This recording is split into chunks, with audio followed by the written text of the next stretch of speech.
This GCN program brought to you by Frederick Remington, Fully Cooked Bacon, the thickest, meatiest, center-cut bacon in the industry. Available at fullycookedbacon.com. That's fullycookedbacon.com.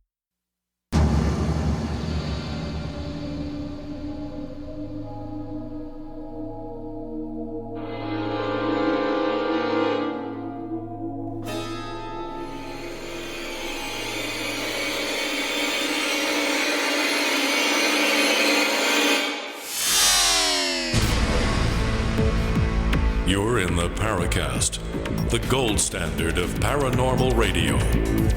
And now, here's Gene Steinberg. So here's the deal. Chris O'Brien he's not taking a sabbatical. I really shouldn't say that. He's got some last-minute commitment that he has to meet and won't be here to talk with us. And, of course, our guest this week, Walter Bosley. On the other hand, at the very last minute, the very last second almost, we reached into our selection of potential guest co-hosts, and we asked a gentleman by the name of Randall Murphy to join us. You know him in the forums as Usual Suspect. So hi there, Randall. Hi, Gene. So here's what we're doing this week. We'll have Walter Bosley in our next segment, but you and I should talk a little bit. Did you hear the After the Paracast episode with Monty Shriver? That was excellent. I think that's a must listen to for anyone who's interested in UFO crashes. That was fantastic. Yeah, well, here's the thing. He did an incredible amount of work in looking into the Aztec case and was unable to verify anything. But he did tell me after the episode he made a mistake. He said he misspoke when he said that Virgil Riggs, one of the key figures in Aztec, attended Harvard. He went to Columbia University. That's the error. But this guy is so deliberate and careful about checking his facts. Well, that's a minor thing compared to all the other claims that are made that really can't be very well substantiated or substantiated at all, really. It's mostly just rumors and interesting stories. The thing here is I'm reasonably satisfied at this point that Aztec was the creation of one of the people mentioned in the book from Frank Scully. And that's it. That seems to be the most reasonable explanation at this point. I mean, there's so much mythology about that. And yet when you go looking, I mean, there's no evidence of roads there. What were they doing? Did they completely deconstruct them all and cover everything back up so that there's not a trace left of it anywhere? It just doesn't make much sense. You're right. But, if there's any rumor at all, when you add that to the desperation that people have to look for evidence about UFOs, and sometimes they just go overboard. And I think that was the problem with Steinman in his book and Wendell Stevens, that they were probably too desperate to find things, and they tried to, I guess, take the book Behind the Flying Saucers and look into the background of it. But what has always been troublesome about Aztec is that it doesn't originate before the Scully book. People in Aztec, New Mexico, a town of about 800 at the time, remember nothing. How do you do that? How do you have all these military people showing up to drag this huge flying saucer away? People in a town that small, those of you who live in small towns will understand, can't sneeze without somebody knowing it. How big a city did you grow up in, Randall? Well, I'm originally born in Calgary here. Back then it was a fairly small city. It's now over 1 million people. But I also grew up out in a place called Invermere, which is on Lake Windermere, which is near Fairmont and Radium Hot Springs in BC. Small town, a couple of thousand people. And you're absolutely right. If anything happens, everybody knows about it within a week or less. And people have long memories there. They can sit and reminisce about the good old days a long time ago, and they'd be doing that if there was any remembrance of it. Well, I hope that ends it, but it doesn't. What happens in the UFO field, you debunk something, you show there's no factual basis for it, and people will say, yes, there is. There's still people following George Adamski. He's the real deal. That actually kind of amazes me. I think one of the British researchers who I had really had a great respect for, Tim Good, I was surprised to hear him say that he was still kind of a believer in giving credibility to the Adamski case.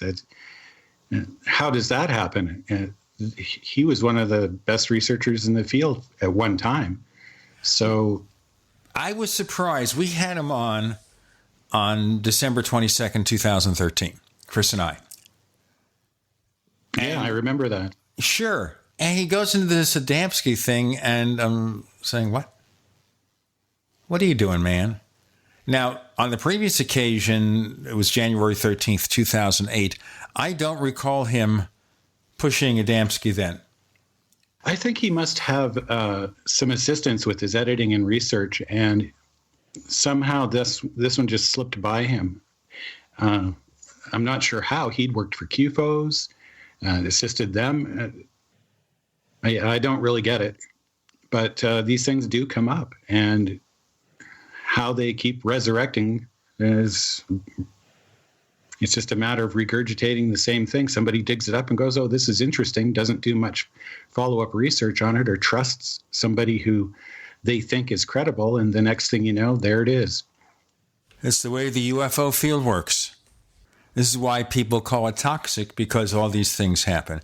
In any case, if you're wondering how to listen to the Monty Shriver episode, here's what you do. You have to join the Paracast Plus. Go to plus.theparacast.com, plus.theparacast.com. The After the Paracast podcast is one of our premium features. We've got others. We also offer you the commercial-free version of this show. So check it out. Prices start just $1.49 a week, $4.99 a month. And again, you get this show commercial-free. You get After the Paracast, which you can see is unpredictable. Sometimes we just talk. Sometimes we have special guests. Sometimes we have people like Monty Shriver. Totally different, unexpected guests. A few months back, we had Nick Pope, but not talking about Rendlesham UFOs, but the fact that he takes a very mainstream viewpoint about conspiracy theories, that a lot of the things that we regard as conspiracies, he says, well, you know what? Maybe not. And by the way, speaking of conspiracies, I've been in touch with Ken Thomas. Ken Thomas, of course, was our original conspiracy theory guest on the Paracast these many years ago, starting in 2006. He's got a new book coming out very soon, and as soon as that's taken care of, we'll work to get him back on the Paracast and catch up and see how some of those older conspiracies hold up after these many years. What happens? That sounds like something to really look forward to. I realize that. And it's going to be a lot of fun. You know, I don't always take all that stuff seriously. I wonder about some of the 9/11 conspiracies, for example. But Kennedy assassination, I remember hearing the late Assemblyman from New York, Mark Lane, also a book author of Rush to Judgment and other books, where he was showing off why Kennedy could not have been killed in the way they said. It couldn't have been a lone gunman. All these theories. And he had a very credible version, very credible story to tell. I went to see one of his lectures. Then I told Jim Moseley about it. Of course, Jim attended one of those lectures with me, and we had dinner after the session. In those days, I had later hours than I do now, and we talked a lot about it. It was just fascinating. In any case, we'll be talking a little bit about conspiracies in a sense here, because we've got our old friend Walter Bosley. Of course, he worked as an AFOSI agent. He worked with the FBI, and he has this incredible background. He's got this book out called Shimmering Light, Lost in an MKUltra House of Anu, a story of paperclip Nazis, Roswell, UFOs, a hidden race, and perception management. Our co-host is Randall Murphy, known as Usual Suspect in the forums. Walter Bosley's coming. You're in the Paracast.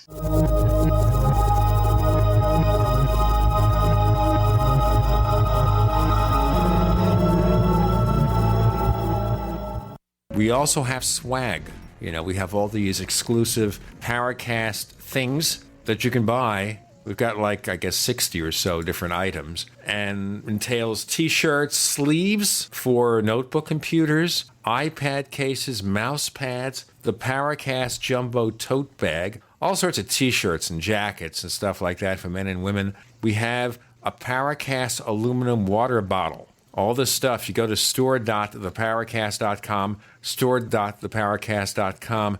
What makes it special is that the items are the best quality, great t-shirts, fabrics, and they have our official logo on them. That's what makes them special, in multiple sizes and colors. We even have stuff for children, stuff for women, stuff for men. We have all sorts of sizes, like small up to X large. A lot of good stuff. That's the swag from the Paracast. If you go to store.theparacast.com, stop by and take a shopping tour. Attention business owners and independent contractors. This is a money-saving message from Tax Mediation Services. If your business owes $20,000 or more in taxes, we can help you today, right now. Listen, dealing with the IRS is no picnic. It's an intimidating and extremely stressful process, and you don't want to go it alone. Our attorneys know every law, every tax break, and every possible opportunity to help you resolve and reduce your tax debt. And if you owe more than $20,000, you may be at the top of their hit list. So don't take your tax debt lightly, because it will not go away on its own. The IRS can seize your bank accounts, your home, and even shut down your business. Call our tax experts today at 1-800-765-9681 and let us deal with the IRS while you focus on your business. That's 1-800-765-9681. Again, that's 800-765-9681. Anytime, any place, anywhere. Radio remains the most intimate of all forms of media. At home, at work, in the car, on smartphones. Over 90% of consumers still listen to radio every week. That makes choosing radio as a place to advertise your business one of the best decisions you can make. Email advertise@gcnlive.com and partner up with an experienced GCN representative. Advertise@gcnlive.com. Easy, affordable, effective. Hey, diabetics. Yeah, you. Got a spare hour to waste going to the pharmacy to get your insulin or other meds and supplies every month? I didn't think so. Me either. I've got life going on, which is why I use PillPack. PillPack is an amazing online pharmacy. They package up all my diabetic meds and testing supplies into daily doses and send it to me every month, automatically. All I do is pay my normal copay. PillPack does the rest. I'm serious. This is a free service. They don't even charge for shipping. PillPack handles all the medical insurance stuff and even get with my doctors for my other prescriptions, so I don't have to, which is good because that's the stuff I forget. But PillPack remembers everything. They even package up my daily vitamins, so I remember to take them too. If you're diabetic, your meds and supplies are life and death, which means you need PillPack. Call right now for this free service. You may even qualify for $25 in free vitamins. 800-560-7310. That's 800-560-7310. Again, 800-560-7310. You've heard the phrase, you are what you eat? Not true. Actually, you are what you can absorb. So if the vitamins and supplements you now take are not being absorbed, what good are they? Introducing Protovite, proprietary liquid system that allows premium quality nutrients to positively affect the blood in an astonishing 5 minutes. Watch our amazing 2-minute live blood cell video at TrueHealthFacts.com. That's TrueHealthFacts.com. Then call 502-410-3411. Protovite is nutrition you can feel. Protovite is nutrition that gets in. We'd like to hear from you. If you have a comment or question about the Paracast, send it to news@theparacast.com. That's news@theparacast.com. And don't forget to visit our famous Paracast community forums at forum.theparacast.com. Returning to the Paracast is our old friend Walter Bosley with all this FBI and intelligence stuff and all that. The key here, of course, when you have Walter Bosley is there's a million things to talk about, but one thing we won't talk about much is politics. And as Walter and I observed just a moment ago before we started, you can't do that anymore. People are too polarized. No more politics on the Paracast. But then we talk about Air Force secrecy, about UFOs and disclosure, and we're talking about government agents, and we're talking about men in black. And that gets into politics, but then it's not necessarily Republican and Democratic politics. So we've got to watch ourselves, Walter. Sorry about that. Hey, no apologies necessary. I'm happy to avoid that. There's so many other things to talk about still. Now, before we had you on, and I know you've written about Roswell, I mentioned a special guest we had on the After the Paracast podcast, a supplementary show, Monty Shriver, who is a retired professor and accountant who lived in Aztec, New Mexico. He was a teenager when supposedly a flying saucer crashed there. And he spent an entire year trying to verify the case, including talking to the people at his class reunion, his 50th class reunion. Say, anyone remember this? No. Isn't that interesting? To me, that's kind of the state of where Roswell is at right now, is that there's so much that when people kind of take a step back and take a breath and really dig into it, they're finding that these things that people have accepted as the facts for 30 some years or more since Roswell became popular are turning out to not be so. And 30 years of that, it's definitely hurt investigation of the case, because now we're decades beyond even where we were when it entered the public view. So it hurts trying to find the truth about Roswell. And we're back at square one because of this.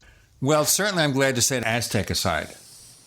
Oh, yeah, because that one, that's kind of an offshoot of the whole Roswell thing. And it has been out there lingering, and people have gone back and forth on it. And, it's important to clarify these issues, but sometimes people want to just cling to the popular myth.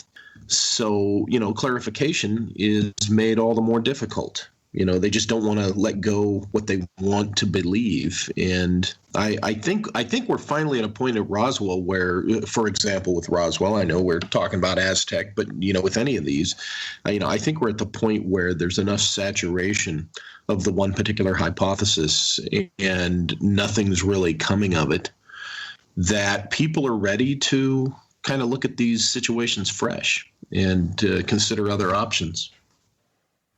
Well, last week we had Nick Redfern on, and he's got 2 books about Roswell, Body Snatchers in the Desert and the Roswell UFO Conspiracy. And as you know, he's got a viewpoint that says it involves some kind of human experimentation.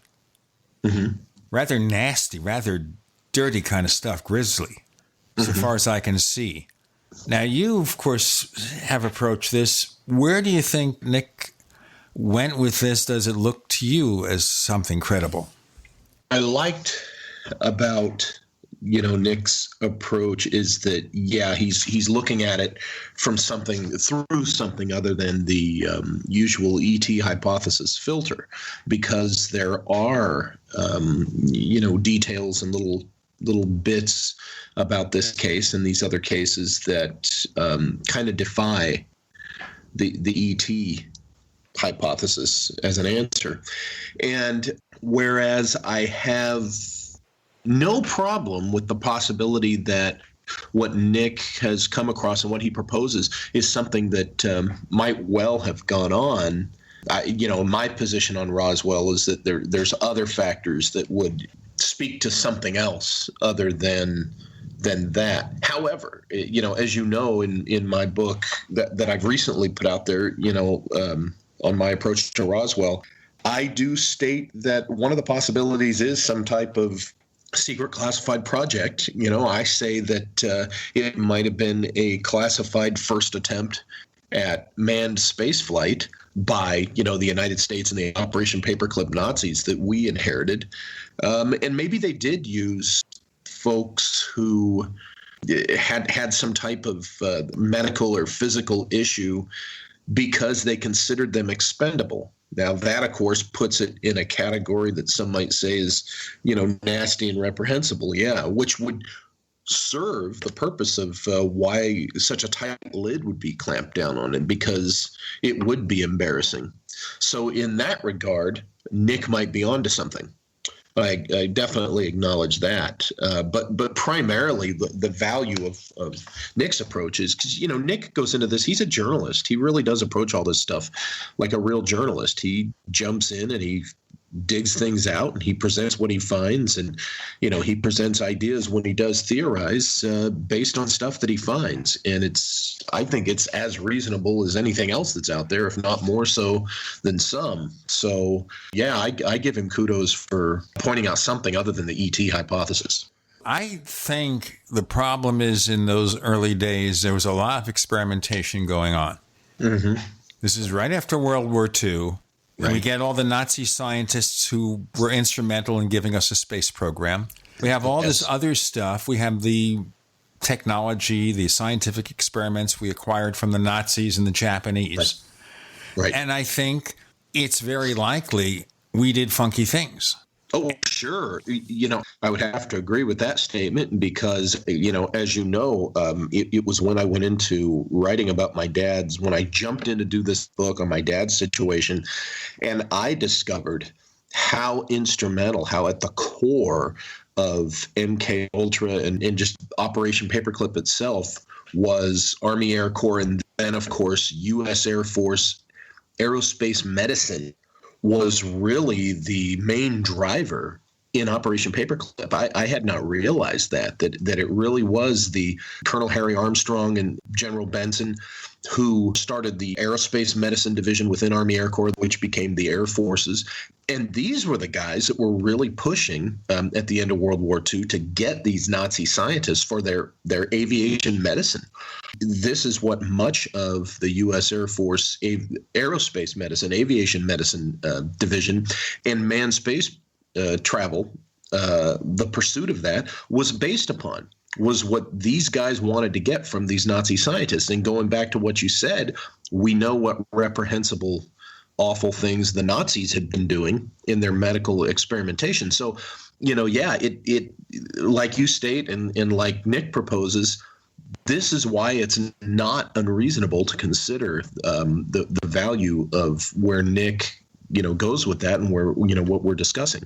Let's break here. We'll have Walter Bosley. His latest book is Shimmering Light.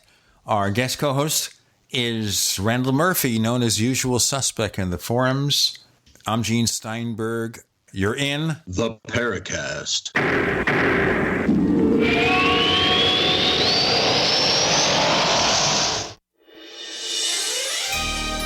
Thank you for listening to GCN. Be sure to visit GCNlive.com today. This is Dan Pilla. Do you owe the IRS money you can't pay? Are tax debts crippling you? I've defended people from the IRS for over 30 years. I've helped thousands, and I can help you too.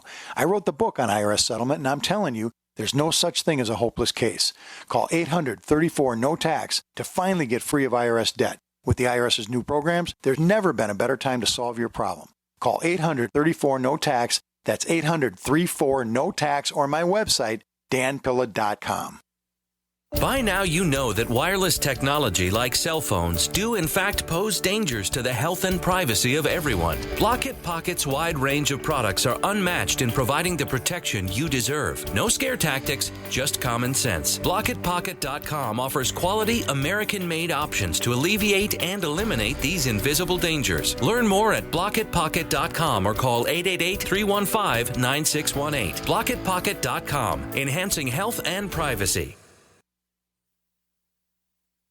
Heart disease is on the rise. Clogged arteries, high blood pressure, and high cholesterol levels may not be fully detected by you, but the symptoms are there. Loss of energy, blood sugar spikes and drops, poor circulation, and irregular heartbeat are just a few of these that can alert you that something is wrong. Hear how Heart and Body Extract is making a difference in thousands of people's lives across America. My blood pressure has normalized. My diabetes has totally improved. Everyone is telling me now how much healthier I look, and I'm telling everyone how much healthier I feel. I recommend Heart and Body Extract to everyone. Anybody over 40 in the North American continent should be using this product as a preventative to keep their cardiovascular system healthy. Order your 2-month supply today by calling 866-295-5305. That's 866-295-5305. Or order online, hbextract.com. Heart and Body Extract, 866-295-5305 or hbextract.com. Have you checked your Google search results lately? Search results are usually the first impression that people form of you or your business, so make sure that they create a positive impression with ReputationDefender.com. What the internet says about you can have a big impact on your life and your livelihood, even if it's not true. Fortunately, you can now control how you look online and in online search results with ReputationDefender.com. Call 800-831-0771 now. That's 800-831-0771 for your free reputation analysis. If you have negative material from an ex-employee, upset patient, or former client, newspaper article, legal issue, social media, or other source showing up in your search results, you can combat it with ReputationDefender.com. Our dedicated experts in patented technology can help make your online search results look their best. Call 800-831-0771 to learn more. 800-831-0771. That's 800-831-0771. Or visit ReputationDefender.com. Today, how to incorporate your business in just 10 minutes so you won't lose everything if you get sued. Step 1, stop putting it off. If you're not incorporated and someone sues your business tomorrow, it's not just your business at risk. You can lose everything: your home, your car, even your life savings. Step 2, call the following number for a free 10-minute incorporation guide from Incorporate.com. 1-800-945-1063. They don't provide legal or financial advice. They just make incorporating quick and easy. So you can incorporate or form an LLC in just 10 minutes. That number again is 1-800-945-1063. Step 3, congratulate yourself. By taking just 10 minutes to incorporate your business or form an LLC, you protected your home, your car, and your life savings. And that is how you incorporate your business in just 10 minutes. But hurry while they're still giving away these 10-minute incorporation guides for free. Call 1-800-945-1063. That's 1-800-945-1063.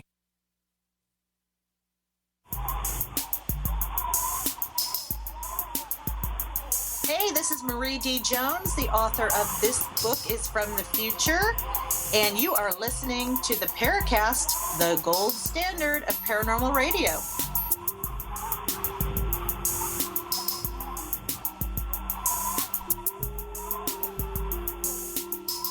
Yes, we have the one and only Walter Bosley joining us. His book is Shimmering Light. And Randall Murphy is our guest co-host. Chris O'Brien is off on, we'll call it special assignment. And he'll be back next week. And we were talking about, I don't know if you call them the good old days after World War II, where so many crazy things went on. How much of that stuff, Walter Bosley, is still maybe unknown or lost in the rumor category? Oh, wow. Well, we know for a fact that in the 1973 Church Commission, when the CIA was pretty much ordered by Congress to reveal what they had been doing under MKUltra, we know that the CIA was only required to reveal what they had been doing under MKUltra.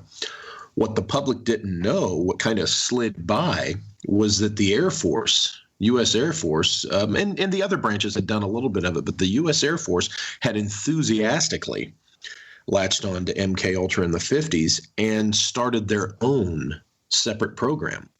And they've never been ordered by Congress or anyone to reveal what they had done or do under that program. So you're looking at whatever it is the Air Force, and for that matter, really the rest of the military, the Department of Defense, has ever done under MKUltra, that would remain classified to this day because they weren't required to reveal it.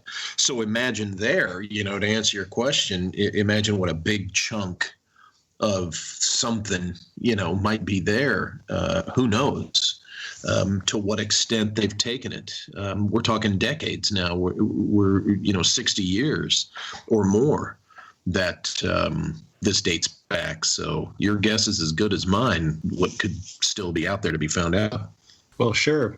One thing I'd kind of like to focus here on, though, is, why should we sort of dismiss the possibility of alien visitation as a possible explanation for some of these things.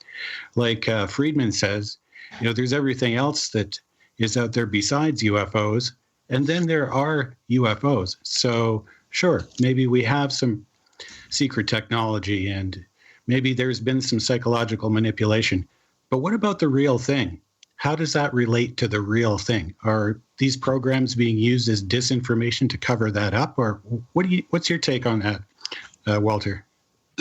They certainly could be used, of course, as disinformation to cover it up. But remember, those of us who, advocate, my position, what I'm saying is that I no longer buy that Roswell was an ET situation automatically. We have seen decades of the ET hypothesis being pushed at the forefront of Roswell, and even assumed that that's right. And I'm speaking of Roswell here as an example. We've seen that pushed as the foremost, the accepted theory. And time again in the last couple of decades, we just see it fall apart because, witness memory turns out to not be that good. Or in some cases, some of them were just making stuff up. In that particular case, the ET hypothesis has fallen apart, really. However, I've always said, I'll say it here and I've said it elsewhere. I don't completely discount the ET hypothesis. I don't do that at all. I've said I think I'm convinced that they're out there and that they come and visit this planet. I just don't think that ET in, well into the 90 percentile of things, that ET is the answer that so many people go to. I mean, we're in a time now where, take for instance the popular TV show. It has become a meme. If somebody can't find the mustard in the pantry, oh, it's aliens. And I give that as a humorous example. But we've been to that point where everybody's knee-jerk assumption now is, oh, it's ET. And when you look closely, I and a lot of others increasingly just don't think that's the case. We want to encourage, take a step back and, look at the other possibilities. ET is certainly in the mix. I grant you that. And I've always said that. ET is definitely in the mix on these things. But it's not necessarily the sure thing. That's really the main point. Oh, absolutely. I don't think any responsible ufologist would automatically jump to the conclusion that something strange is alien. Right. Right. Well, what you said there was key, though. You said responsible ufologists. There's a whole lot of irresponsible ufologists out there, you could say. But yeah, you're right. I agree with you. The good ones know exactly what we're talking about here. So how would you differentiate between the two then? We've got some really interesting stories, which, we really got to get into that because your stories are always really interesting. How do we differentiate between what's going on there and what may be happening with alien visitation then? With it going on where? In the non-alien possibilities or? Yeah, your theories on breakaway civilizations, for example, right, that sort of thing, where there might be some sort of hidden technology or sector of civilization producing technology that's mistaken for alien visitation. Right. Well, I've proposed, from my point of view, ET is in the mix. But when you're talking, for example, about the breakaway civilization issue, I think ET is in the mix ages ago. And I've spelled this out in a couple of my books. They came here from somewhere else. They brought their technology. They kind of spiked human civilization with it. And then they handed us the ball. And then for ages, we carried it. We lost it. We've been trying to refine it again. And it's been long enough that in essence, what we're talking about here and what we're trying to develop has really kind of become our own, inherited many ages ago by ET. But at the same time, yes, other ETs have come and gone, I think, and maybe they've, spiked it once in a while. So ET is in the mix. But, in my view, we have this parallel human technology that has been developed through time, through history. And for whatever reason, again, spelled out in the details, they've chosen to keep it close to vest, classified, particularly in the modern era when you get into, military issues. Nations always feel like they need to keep their secret weapons secret, that kind of thing. But I do think that our legitimate classified military technology, I think the stuff that is owned by the military and controlled by the military industrial complex and these human breakaway civilizations, I think these account for, like I said, into the 90 percentile of what people see. But there is that remaining, somewhere between 5 to 10%, I'll say, that I think is definitely the something else, either people from, possibly other dimensions or other, physical space worlds, the classic ET model. Definitely 5 to 10%, in my opinion, would be that. That would be in keeping with actually the original Project Blue Book findings, I think. That was about, 20% were unexplained, but they reduced it down to about 5% afterwards with the Air Force, just sort of arbitrarily. But, even they say there's a certain amount that just can't be explained even with what they know. Right.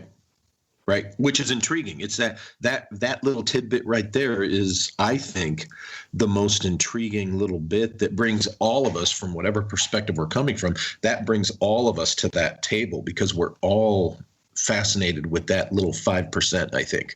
And we all want to know, okay, what is that?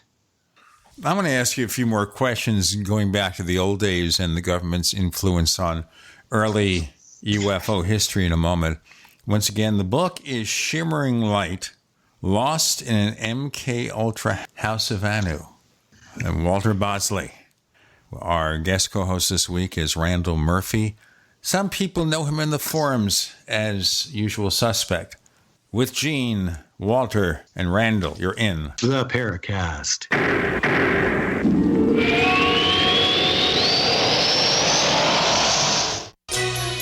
Thank you for listening to GCN. Visit GCNlive.com today. Neighbors, I want to tell you about my favorite graphics app. It's the award-winning Graphic Converter. Graphic Converter is the universal genius for photo editing on your Mac. Join over 1.5 million loyal users for this Swiss Army knife photo editing app. It gives you all you expect from a top-flight image editing app with tons of features, and most important, it's easy to use. It's also far less expensive than that other app that you can only get by subscription. You know the one I'm talking about.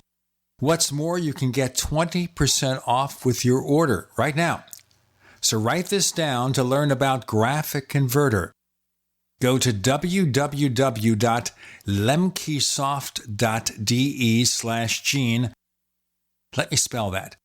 www.lemkesoft.de/Gene. Are you drowning in debt? Are you struggling to make minimum payments? If this sounds like you, know that it's not your fault. Credit card debt happens to good people. We've helped thousands of good people just like you become debt-free with our Debt Reset program. Our Debt Reset program is customized to get you debt-free in as little as 24 to 48 months with one low monthly payment. You don't pay a dime until we succeed. Call now to see how we can work for you. 800-912-6177. That's 800-912-6177. Again, 800-912-6177. Being self-reliant is about being prepared and to do what you need to have your own source of renewable energy. Portable Solar LLC offers the most powerful EMP-hardened solar system on the market that is transportable from place to place, and the best part, it's very affordable. Contact them at portablesolarllc.com or call for details at 972-575-8875. Sol Arc EMP-hardened solar generator energy insurance for your family or business. Call Portable Solar LLC today or go to portablesolarllc.com to check out their patent-pending technology.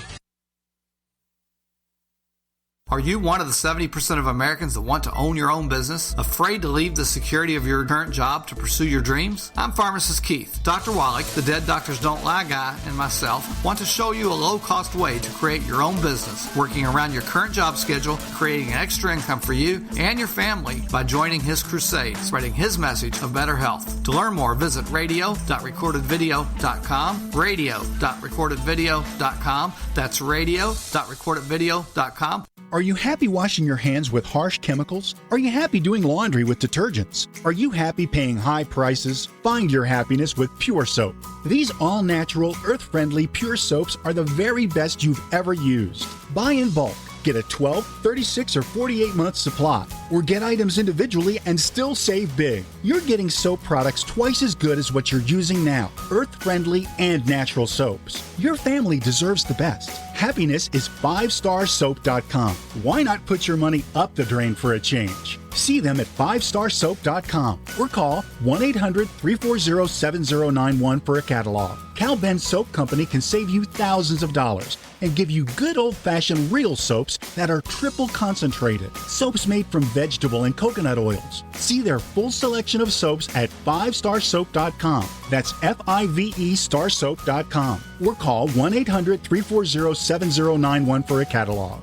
We use cell phones against our heads every day. But now a landmark U.S. government study confirms increased health risks from exposure to EMF radiation emitted from these devices. The time to protect yourself is now. The solution is Defender Shield. Proudly made in the USA, Defender Shield blocks virtually 100% of EMF radiation emitted from cell phones, tablets, and laptops. Buy now at DefenderShield.com. Use discount code DEFENDER for 10% off. DefenderShield.com, the worldwide leader in EMF radiation protection.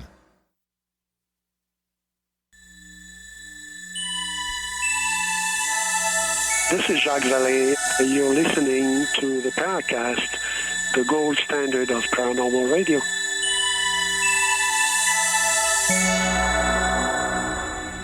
Back to the early involvement of the government in UFOs. Are you familiar, Walter, with the book from James Carrion where he wrote about the ghost rockets being some sort of government thing to spook the Russians? I've heard him talk about it, and I've wanted to read it, but I haven't got my hands on it yet. Yeah, I've heard about it. Yeah, it's the Rosetta Deception. Mm-hmm. And he was going to write a book also about the Roswell Deception, which I presume continues the same vein. And the unfortunate thing here is he's been kind of out of touch lately. We were going to have him on the Paracast a year or two back, and then there was some family issues. And so I don't know what take he makes on Roswell. I assume, though, it's going to be the same thing.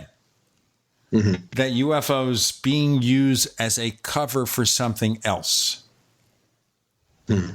Do we see that in the early days of the UFO field? I don't see why not. It's logical within, this point of view that I've certainly advocated recently, between breakaway civilization and secret post-World War II attempts at manned space flight. UFOs would be the classic mysterious ET UFO would be the perfect cover for, activities of those two particular ventures that I just described. So we can say that it probably went on. And even if that's too far out for folks, UFOs is a cover for just plain old advanced aircraft technology, or even for missile activity. It is also a possibility. So we have to say the answer to that question would be yes, that there probably is an extended degree of using this whole UFO thing to cover, for classified technology. Certainly, I'd agree with that. I have a bit of a problem with that. If maybe we could see, just sort of analyze this a bit. We've got this top secret memo from Wilbur Smith back in 1952. The saying is that UFOs are more highly classified than the H-bomb, that flying saucers exist, that their modus operandi is unknown. This is, according to that memo, the most secret, highly classified project in pretty much their whole inventory. Why would they use that then as a cover for other things. It to me, this doesn't seem to make much sense.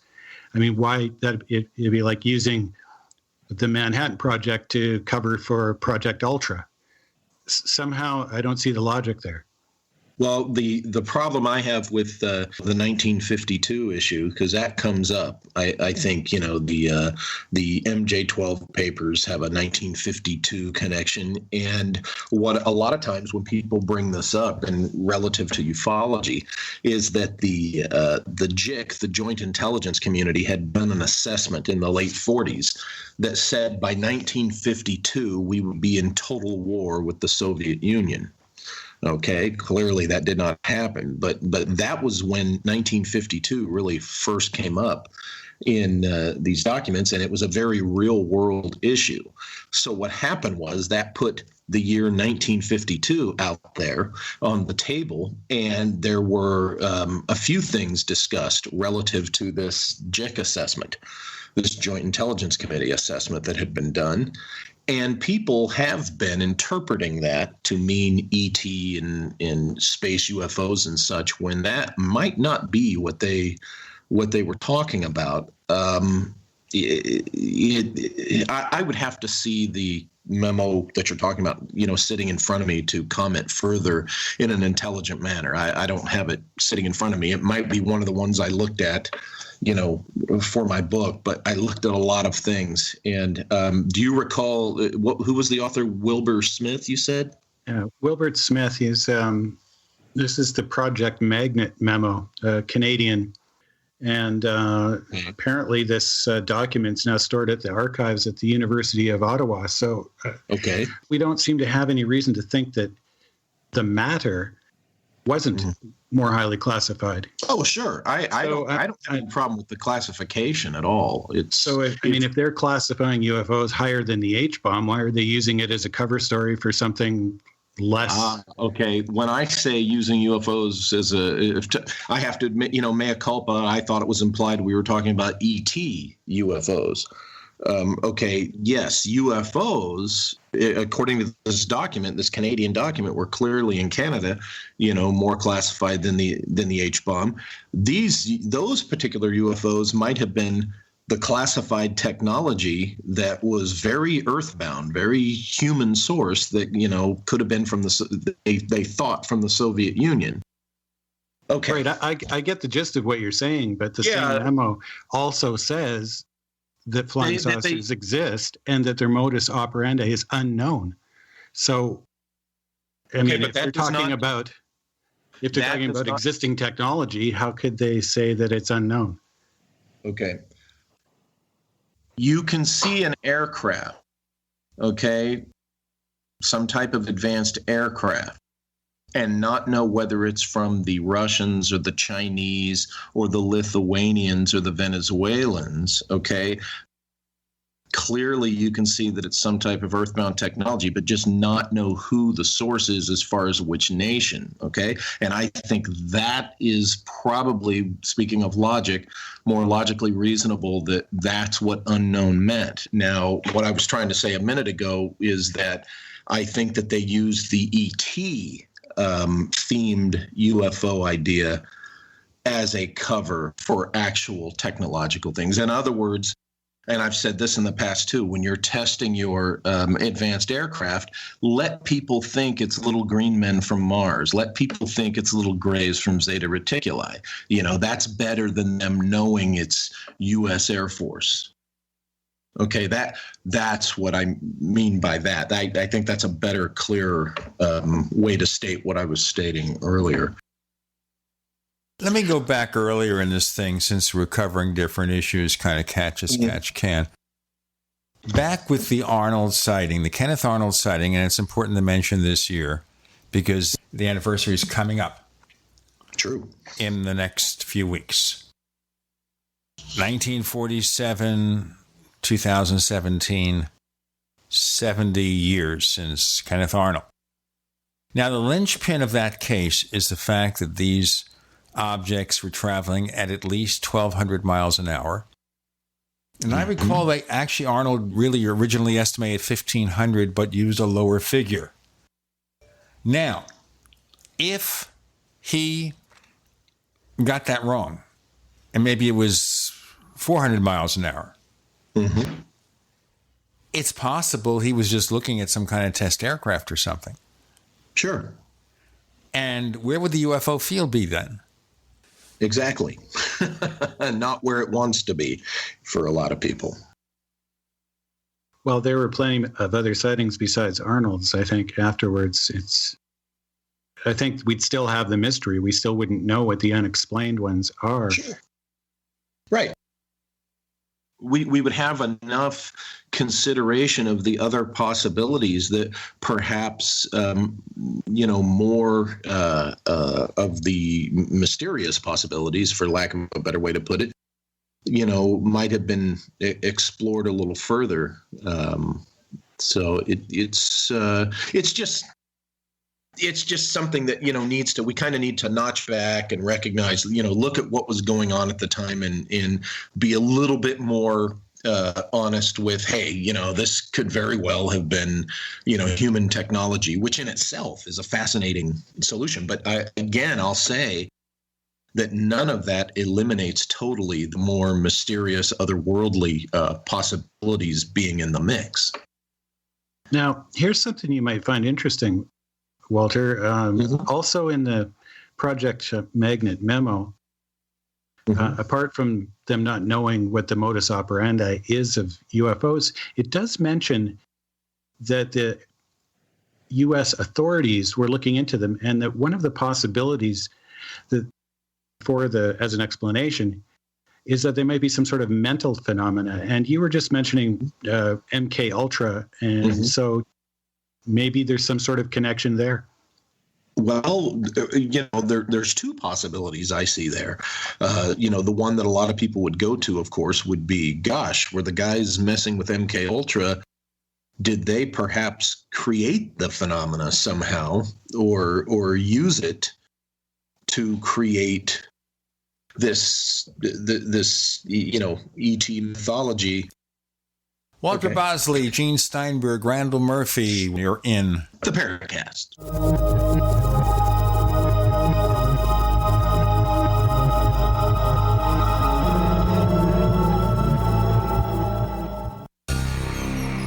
Thank you for listening to GCN.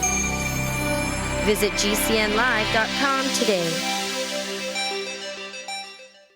Ray Perkins, a reclusive veteran burned out from the Gulf War, lives tortured by relentless, perplexing nightmares.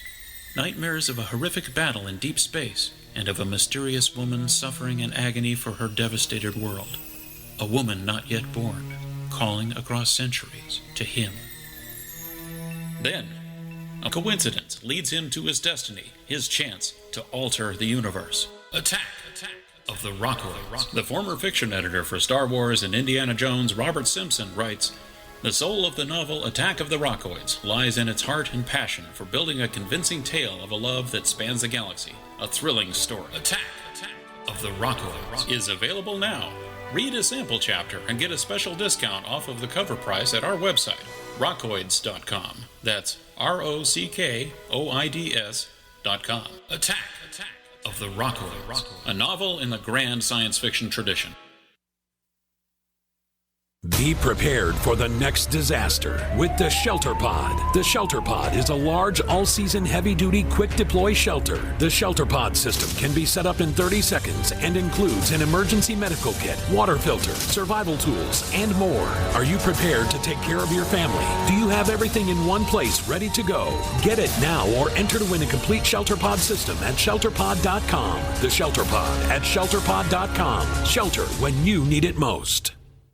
In these uncertain times, it makes sense to have a sustainable backup method to cook food and boil water. If your current plan includes using a fuel-burning stove or cooking over an open fire, then there's a much better way. The Minuteman Rocket Stove is a biomass-burning cooking stove that only requires small quantities of sticks and twigs for fuel. The Minuteman Stove is easy to use, smokeless, portable, powerful, and sustainable. For the finest in survival cooking stoves and fire starters made right here in the USA, go to MinutemanStove.com. That's MinutemanStove.com.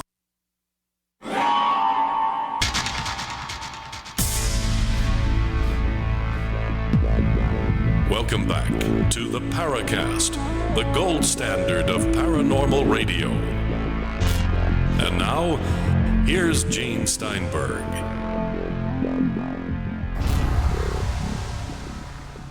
So we look at this situation here. We have all these government guys creating things and possibly creating a UFO mythology. And that creates another problem, Walter Bosley, which is how do we separate the UFO mythology from the presence of real UFOs? What's left? Well, and to finish what I was saying a moment ago, perhaps, the MKUltra guys, as Randall had asked, perhaps they were studying this phenomena because it naturally was curious to them, because they were all interested in, they were deep into the mind sciences. Maybe that's why they had their hand in this, really, is because of what was going on in the heads of people. So, then to answer your question about how do we separate the mythology from, the reality, well, the simple answer is use basic objective as possible investigative skills. Just kind of take a step back and just separate the wheat from the chaff. A remote viewer does this when they have their column of the analytical overlay. Analytical overlay, or AOL, is the stuff which leads to assumptions about what it is you're viewing. And these assumptions are just based on psychological prejudices and just human framework where you got to put a label on something to understand it. And you set that stuff aside. Well, you're going to have to do this. We're going to have to do the same thing with UFO study and ufology. Is you have to be able to admit to yourself how many of your conclusions are just your assumptions that your mind is doing really for comfort, and just stay on the objective. Don't necessarily assume what it is, you see. Just state what it is you see. You follow me? You see the thing floating in the air above your house. To say that it's from another planet is an assumption.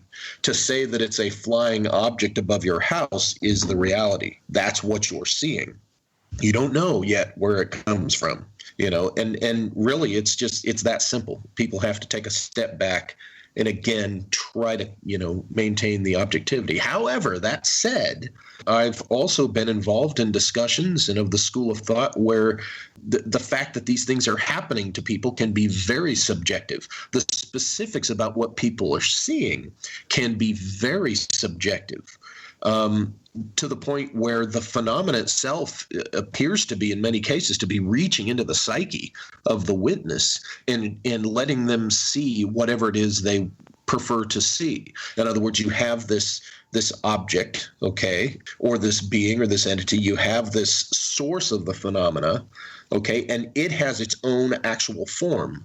However, it reaches into the psyche of the human witness, and it allows that witness to see its form as whatever that witness wants to see it as. So the one person is looking at an ET, the other person is looking at, a Nazi in a spacesuit, and yet a third person is, maybe looking at a kangaroo, okay, floating in an Easter basket. That could be going on here too, and that could have fascinated the MKUltra guys. So by all means, what's going on in the human psyche is very important in this, and I think it can change how a lot of people start looking at this phenomenon. And I will add that it doesn't make any one of those three people who saw the Nazi, the kangaroo, or the ET, it doesn't make any of their experiences less valid, because they are still all encountering that initial odd object, whatever it is. What about things like UFO contacts, UFO abductions? And I'll mention one case that Nick Redfern refers to quite often, Orfeo Angelucci, where he meets this guy, I guess a military type guy, at a diner. Do you recall this story? And he supposedly takes some kind of pill or tab from this guy. And very naive guy, Orfeo Angelucci. He takes it, and then suddenly all strange things happen, like he's taking a psychedelic or something. Sure. Yeah, how about that? He meets a guy. The guy gives him, something he ingests. And, this touches on so many of these experiences, and actually dating back to ancient times when people would meet and I'm doing air quotes here, the so-called fairy folk, and, they would be given, something to eat. This is partially what inspired, what Lewis Carroll wrote in Alice in Wonderland. Yeah, Lewis Carroll and his generation, they were discovering, recreational drugs through the opium and stuff. And Alice in Wonderland can be said to be as much about that as this other thing. But it also dates back to, when you go into fairyland or encounter the fairy folks, they often say, if they give you something to eat, do not eat it, because you may never come back, or it will, alter your perception for life. And that situation with Orfeo sounds just like that. So, are the government experimenters now, are they purposely copying, the ancient legend about these strange folk from the other dimension? That's possible too, because one of the main guys, Sidney Gottlieb, who was deeply involved in MKUltra, he was a folklorist. He was very much into things like, the fairy lore and such. So, think about it. In the post-World War II era, when you got government guys, mysterious government guys, or just mysterious guys claiming to be from somewhere else, and they want to give you a pill or anything to ingest, that could very well be, a product of the Sidney Gottlieb school of experimenting on the public and their perceptions. Yeah, and that's the ones where the guy was actually shown the pill to begin with. I mean, imagine the ones that where people don't know. Yeah, the ones who they slipped Mickeys or they sprayed the LSD in the air in this party apartment in San Francisco. That was an interesting little episode in the 50s and 60s in MKUltra's history. Was they aerosol? They found a way to spray. I'm pretty sure it was LSD. It might have been the magic mushroom stuff, and they sprayed it in this apartment. And they just invited these, variety of people over to party, and they observed how they reacted and the strange things that happened. And they had no clue that this was being done to them. So, yeah, I seem to recall an episode of the X-Files where they hooked that up to Mulder's apartment, and he began acting out. One thing we can say about Roswell is that something did happen. We may not know exactly what it is. And your book, Shimmering Light, it talks about some connections there between your dad and what may have happened at Roswell. Maybe you could tell us about that. I've talked about it in limited terms in the past. I did write an article about it under my pseudonym back in 2000 to 2006. My employment was such that I had to be kind of sensitive about what I did publicly. So I wrote this article under my then fiction pseudonym, E.A. Guest. And it was published in Fate magazine and then republished in their Best of Roswell hardcover edition. But basically, from the mid-70s, early mid-70s, my dad had told me this story that when he was in the Air Force in the late 50s, he had been, as a course of his duties, he worked in, he was in the aviation medicine, aerospace medicine division of the Air Force. And he worked in the early days of the Mercury space program when it belonged to the Air Force and, was transitioning to NASA. And so he had a clearance for, high clearance for things space travel related back then. And he told the story of being, put on an assignment where they flew them to Wright Pat. They briefed him and a few other guys in on this crash that happened in New Mexico at Roswell. And then they flew them out to eastern Arizona because what they were told was that in 1947, this parallel human civilization that shares this planet with us had crashed. And they were told that it had happened again, this 11 years later in eastern Arizona. And he was going to be part of the big Air Force retrieval effort that was going on out there. And due to his work, his job, in aviation medicine, they had to be briefed in on Roswell. Let's talk about the Roswell briefing in a moment. With Walter Bosley, Randall Murphy, Gene Steinberg, you're in the Paracast.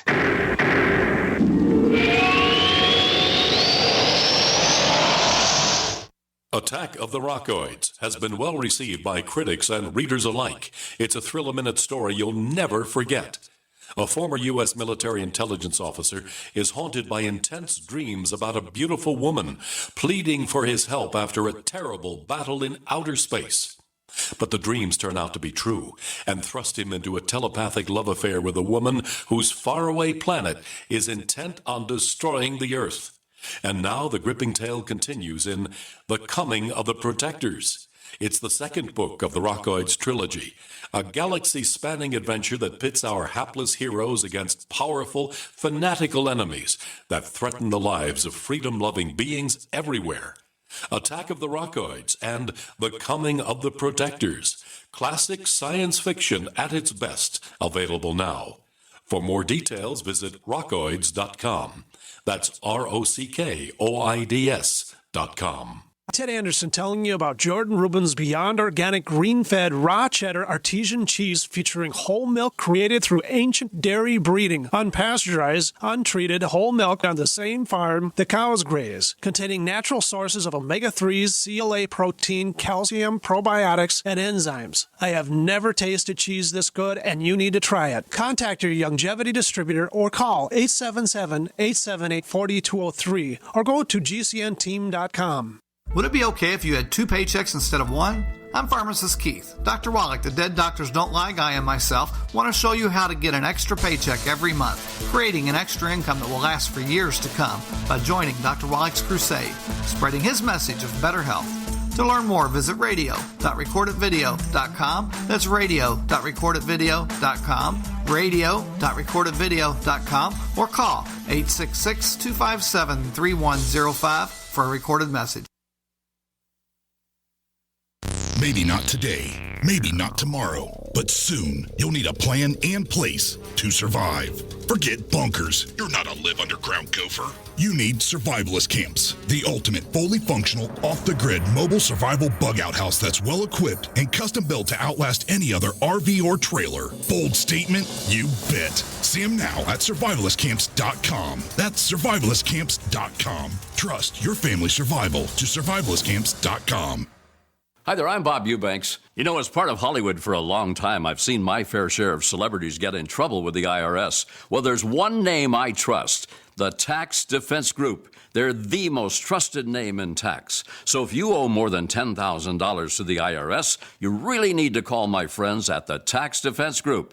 Ignoring the IRS is not the solution. They can garnish your paycheck, levy your bank accounts, seize your home or business. But the Tax Defense Group could put a stop to all of that and tailor a program that would reduce your tax debt to pennies on the dollar. You gotta love that. So don't just take my word for it. Call them. Find out for yourself. They offer a 100% satisfaction guarantee. And they're open 24 hours a day because they know that tax debt doesn't sleep either. Call now for your free and confidential tax analysis from the most trusted name in tax. Call 800-361-6907. 800-361-6907.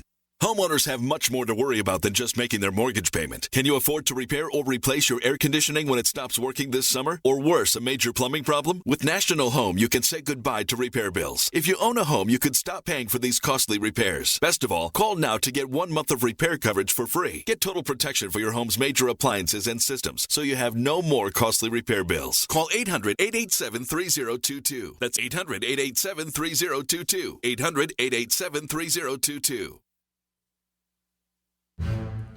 We'd like to hear from you. If you have a comment or question about the Paracast, send it to news@theparacast.com. That's news@theparacast.com. And don't forget to visit our famous Paracast community forums at forum.theparacast.com. Walter, let's continue. What was he told about Roswell? Basically, my dad was told that what happened at Roswell was the crash of a craft from a parallel civilization that has coexisted with us on this planet in a subterranean realm, a separate civilization, that they crashed in 1947. And he said that he and the other guys were shown the bodies. It was explained to them that this this civilization had coexisted. They really didn't want anything to do with us. That what he saw as far as the bodies were that they were human, just like us, but they were virtually hairless. That was one of the things that he described them as. And he said that the bodies he saw, they were slightly smaller than the average human, but he always insisted, this dates back to in around 1980 when the Roswell incident book came out, the Moore Berlitz book, and the whole ET theme became popularly attached to Roswell. And after that, for years, up until he died, he insisted that Roswell, they were not the little gray ETs. They were not those kind of ETs. He said they were human beings. He stayed consistent with that till the day he died, for decades. Well, after they're briefed on this, as I said, they're sent out to eastern Arizona. We're in a subterranean area out there. They're trying to find the lost pilot of another downed craft. But at the same time, there appeared to have been a little bit more interaction going on between U.S. personnel and this other civilization, and possibly even a little bit of technology sharing. The weird part to me is they had this technology that was more advanced than ours in some way, so I think it was more, they had more to offer than we did technologically speaking, but we were able to help them find their guy. And there was an incident where my dad and another guy encountered some of these denizens underground, and the guy my dad was with was killed. It's a very weird story that for years, he told to me, and I decided to finally really dig into it. And that's when I discovered that aviation medicine and Operation Paperclip, Nazis, and MKUltra were there, right there in the mix, within the milieu of what my dad was experiencing and talking about. So those are the basics of my dad's weird story. And my book is my first time really just jumping in, to try to put it in some type of historical context and try to flesh these things out. So these are from accounts that you heard over a number of years from your dad, and are just pieced them together into a book best you can right now. Well, that, and also the fact that I had, I spent 18 years in the national security community between FBI and myself, Air Force, and most of the listeners know I'm a former OSI agent. I'm an Air Force officer. And then I went into counterterrorism stuff internationally. And during that time, I had a mentor, a higher ranking, a senior ranking officer who had spent 44 years in the intelligence community. And he had, over the years told me that, what my dad was telling me was the truth, and, had me get him to flesh it out a little bit more to me. So I was going on, by the time I write this book, in the last year, I've been going on my dad's story that he told me, but also my personal experience in the Air Force, and this other source of mine who, had been in the intelligence community for years. He started out in Army Special Ops, and to see this guy's career, it brings to mind this group that Nick Redfern writes about, the Collins Elite, this ultra secret, Army intel group that was dealing directly with the whole UFO and weird stuff issue. I would not be surprised if this guy had been one of those guys, for better or worse. So I approached it from, the point of view that, okay, some of the weirder aspects of this, I'm told, have legs, have a foundation. It's not just something where a dad's pulling a son's leg. And also the fact that I'm trained and experienced in what we call subject interview or subtle interrogation in these techniques where, I know how to question somebody, have a conversationally, and insert little tools and tactics to where I can push pressure points and kind of get it's kind of a polygraph without hooking somebody up to a machine. Because there's little tells that human beings have when they're being dishonest and stuff. And I applied this pretty much full force to my dad, and after having learned it and become experienced in it, say the last 10 years of his life. And, in my personal estimate, he was absolutely telling the truth as he believed it. And I only add the as he believed it because, that's what people want to hear. I mean, and it could be the possibility that it was as he believed it. My book goes into the possibility that his story itself was an implanted narrative. And I'm honest about that. There's what I personally embrace and would like to think was true about his story. And then there's what I have to objectively say was very possible. Well, that's really interesting. It's good that you recognize that. That's really interesting. And that actually sort of answers a question I was going to ask, is that, well, maybe the parallel civilizations explanation is being used as a cover story for something interstellar. I mean, it could go both ways. Yeah, it could be. It could be, but it could also be that it was for something even more bizarre than that was harder to explain than just people from another planet. It's in that zone we were talking about earlier of, what the heck? It could be that, it's even more interesting than just people from another planet. Or it could be, also in the mix, it could be that it wasn't any of that it really was just human shenanigans. But either way, you were able to establish that he was at certain places at certain times, and that he did hear these stories, and that they do have these connections that you outline in your book. Mm-hmm. I'm not sure I got was there a question? I'm trying to think, were you asking me a question or just making a statement?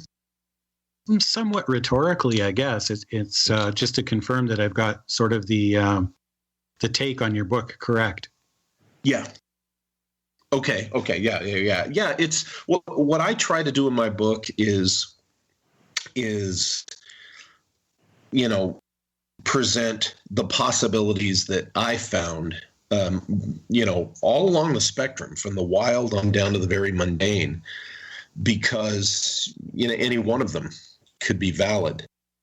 Does that sound like a cliffhanger to you? Well, it sure sounds like a cliffhanger to me. So I'll tell you what, we're going to end the segment here, and we'll continue the stories from our guests. They'll continue in the next segment.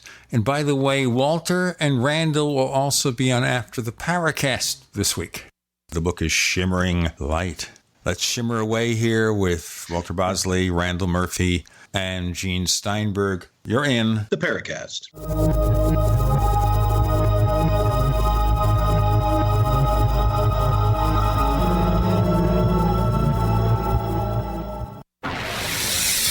You are listening to GCN. Visit GCNlive.com today. Be prepared for the next disaster with the Shelter Pod. The Shelter Pod is a large, all-season, heavy-duty, quick-deploy shelter. The Shelter Pod system can be set up in 30 seconds and includes an emergency medical kit, water filter, survival tools, and more. Are you prepared to take care of your family? Do you have everything in one place ready to go? Get it now or enter to win a complete Shelter Pod system at shelterpod.com. The Shelter Pod at shelterpod.com. Shelter when you need it most. Fully cooked, ready-to-eat bacon. I'm talking thick, meaty, center-cut presidential bacon. Savory and delicious. I buy some, I use some, I store some. Awesome. No refrigeration needed with a 10-year shelf life. NASA-packed technology. Bacon. Fully cooked, fully hydrated, ready to eat right from the packed bacon. Or warm and served. Life-saving, ready-to-eat bacon. 10-year shelf life bacon. Ships free at fullycookedbacon.com. Fullycookedbacon.com.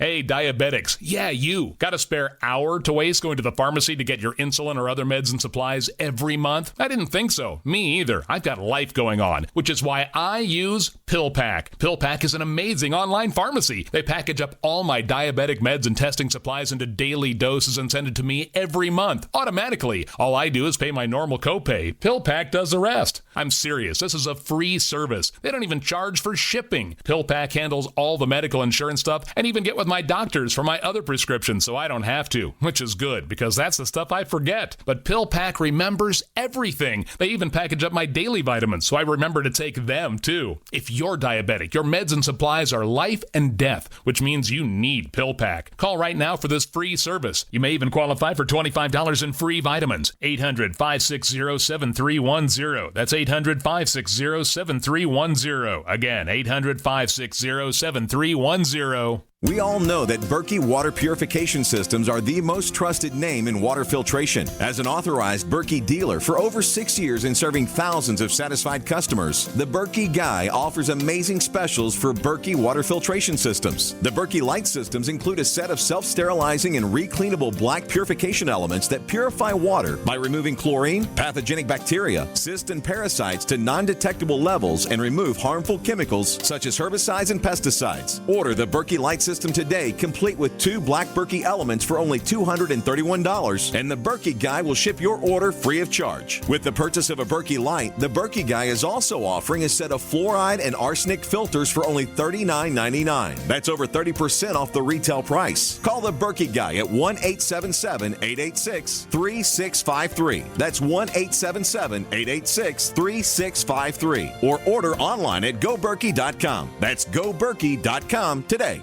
Hi, Peter Vaccaro for ParanormalDate.com. Are you looking for love in all the wrong places? Now you have a chance to change that by signing up for free at ParanormalDate.com. This incredible dating site puts people of like minds together.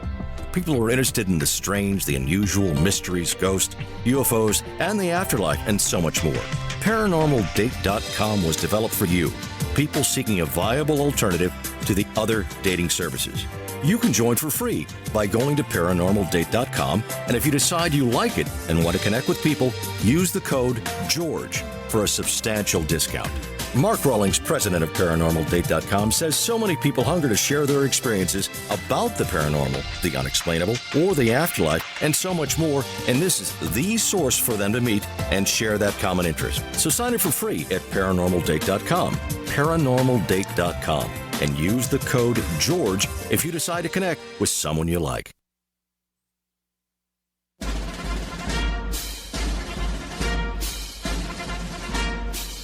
Hi, it's Grant Cameron from presidentialufo.com. You're listening to the Paracast, the gold standard of paranormal radio.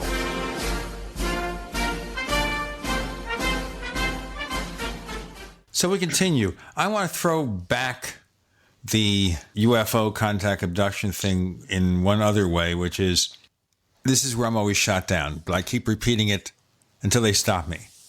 And that is with regard to Betty and Barney Hill. They live near a military base. Their friends are in the military. Yep. They have an experience there where they see beings that are very, very different than the gray aliens that we heard about, particularly after Communion came out. Mm-hmm. So, was that a mind control experiment? It could have been, because you also remember that Barney clearly saw a Caucasian human that he described as a Nazi. So there was, the human presence in that encounter that, for whatever reason, some people are aware of or they choose not to mention. Yes, in that era, when you consider the context of, like what was going on with what the paperclip Nazis did when they then developed MKUltra, when you look at all that stuff that was going on and the fact that we were in the middle of, the Cold War, I point this out in my book that people now have to go back and look at it from the context of where these guys were coming from, the Department of Defense and the Air Force in particular. We're in the middle of a Cold War, and we weren't sure what was going on, what was going to happen next. And things like MKUltra, this, if somebody said, hey, this might be a way that we can protect our secrets, Yeah, absolutely. I would think that they'd be at first enthused, hey, if it protects our secrets, let's do it. Or, hey, this guy's doing this weird mind experiments over here, this perception management stuff. And the ultimate end could be to either fool the enemy or protect our secrets or both. Well, then, the guys on the upper level, not knowing the full details, remember back then, they might not have known the full details, would say, hey, do what you need to do to secure the country. When you're trying to figure out what was going on back then, you have to consider that perspective because it was valid back then. Now, in the hindsight of time past, we can look back and pass a judgment and say, well, boy, they were off here and they were really off there. But back then, they really didn't have a way of knowing that. They were coming out of a world war that ended with atomic weaponry. Look at what was at stake. So they were willing to try anything. In that perspective, absolutely, what happened to Betty and Barney Hill could have been a complete mind experiment. Or if it was something extraordinary, it could have been something done with these other people, or, as it appears to be, other people from another world. That's always a possibility. I think the point that a lot of people want to see made now is that for years people have just jumped to the one possibility and said, well, that's the answer. When clearly, well, no, that's not the answer. It's one possibility. Let's stay grounded here and recognize that, the ET thing there is a possibility, but there are also other equal possibilities. And if we're really going to solve this mystery and answer these questions, we've got to stay, in the center on this. And while recognizing the possibilities, not be too eager to latch onto one too soon. There's a bit of counterpoint to that in that we can go back to the Project Magnet memo where they're saying that alone was classified higher than the H-bomb. But then, then again, back to the question, why would they use UFOs as a cover for something else when UFOs were more secret? But if we go back to the actual Cold War and the OSI and the Robertson panel, what you actually had there was a recommendation that UFOs be debunked precisely for the reasons that you're suggesting. And therefore, to not give them media attention, if anything, maybe make out like there was something there and then completely debunk it. They even wanted to debunk the pilots in the Air Force who had seen these. And Ruppelt, who was one of the investigators at the time, took great exception to that. So, if you've got an official OSI, and the CIA was in on this as well, saying, no, don't get UFOs into the media, why would they use it as a cover story for the Betty and Barney encounter? Again, to me, this just doesn't make any sense. So that would be my answer to that question, Gene. Well, number one, nothing in what you were saying there necessarily, says that the ET conclusion is what they were hiring, first of all.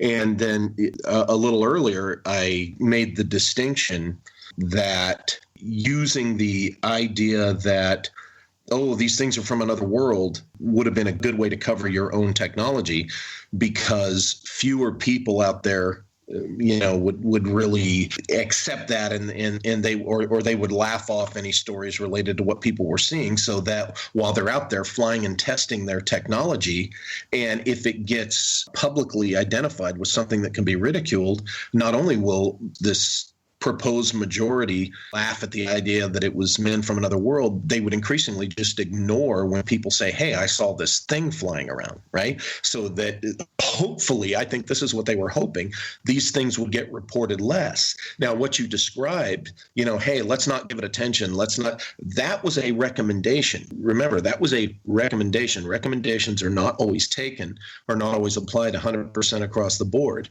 Now, that was a recommendation in that, hey, perhaps the Russians or the Chinese or whoever will not have something to pay attention to when we're testing our craft if we quit encouraging these things to be reported. And if we discourage public outlets from, covering it every time somebody sees one of our things. So it could just as equally explain what you're saying about, they're classified above the H-bomb. Well, if it is our own secret defense technology, you betcha it is going to be classified if it's that advanced above the H-bomb. And we don't want these things publicized. So actually, within a grounded logic, it also works.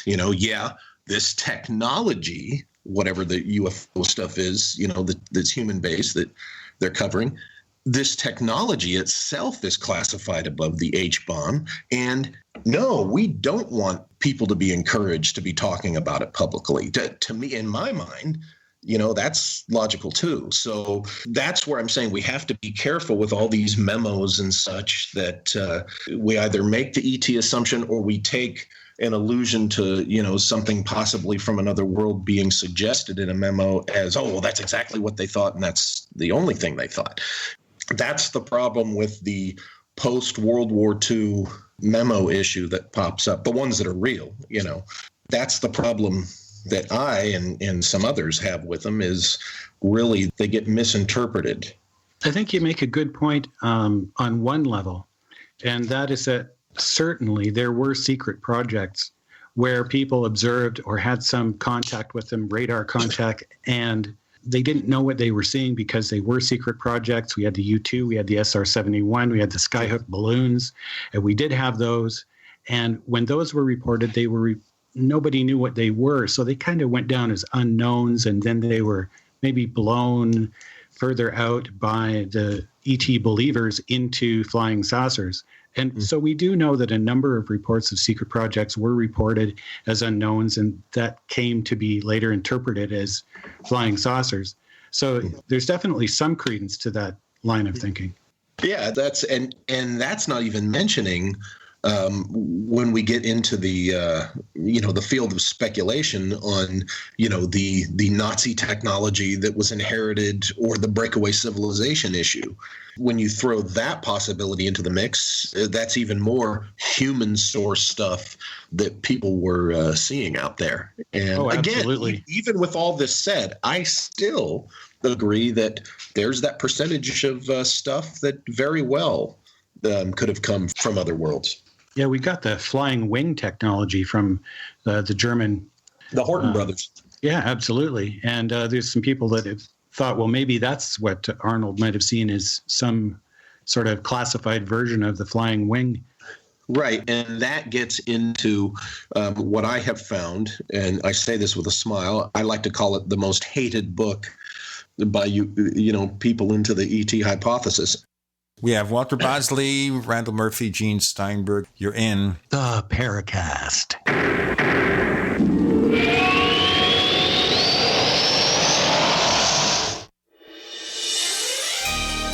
Thank you for listening to GCN.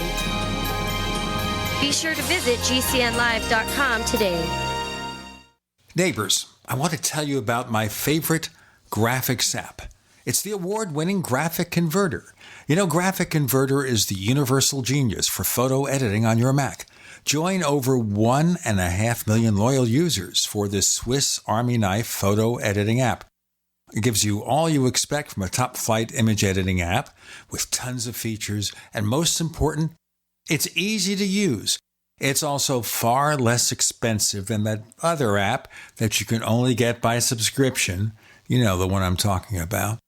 What's more, you can get 20% off with your order right now. So write this down to learn about Graphic Converter. Go to www.lemkesoft.de/Gene. Let me spell that. www.lemkesoft.de/Gene.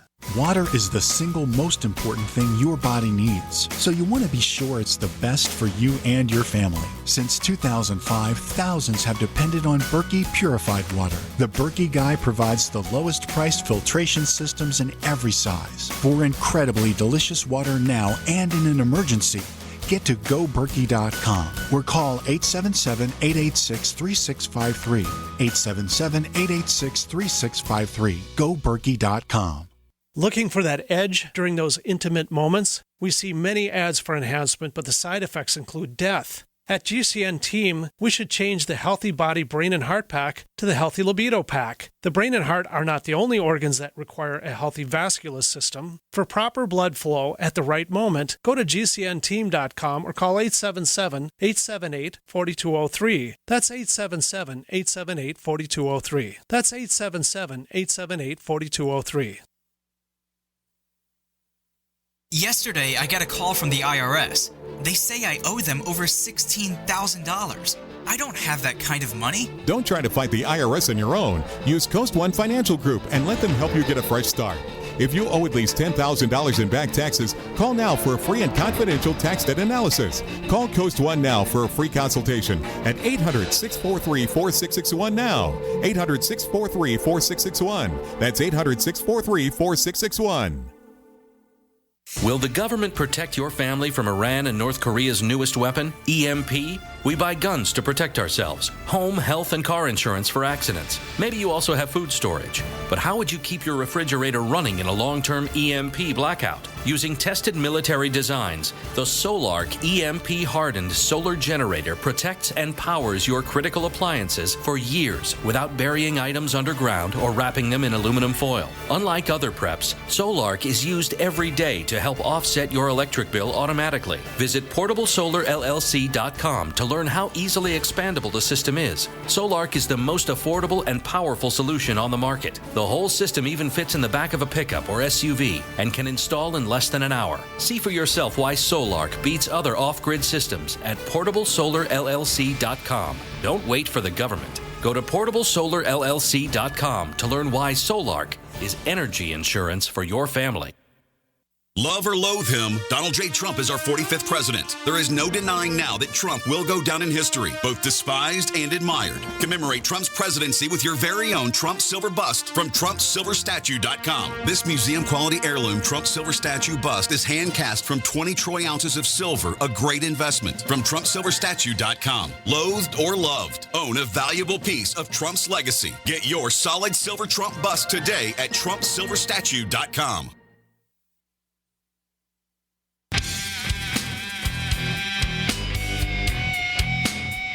This is Kurt Sotheby, author of UFO Mysteries, and you're listening to the Paracast. We have Walter Bosley with us, and we're talking about the past to see how it relates to the future with Randall Murphy as our guest co-host. Walter? Yes, we were talking about, I mentioned the most hated book in the UFO community out there, and that's Joseph Farrell's Roswell and the Reich. I just know there's going to be boos and hisses at the very mention of this thing. But I would like to say that to a man, the people that I've discussed this book with, who are primarily ET proponents, who really cast the most venom on the book, they admit they've never read it.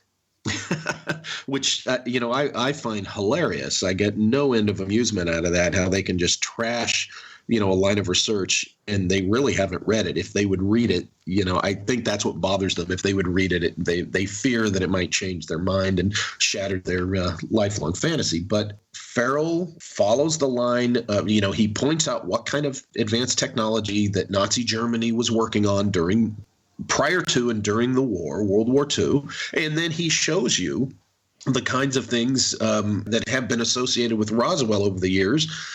And, he shows you the parallels there.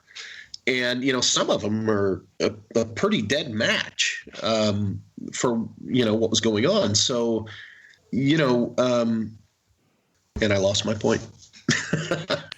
Okay. I'm sorry, I missed that. So therefore, you forgot that. Therefore, we're going to have to revoke your classification. We'll give it to Michael Flynn. Randall had made I was answering a question and then we had the break and then it's like, what was that question again? But, or the comment again?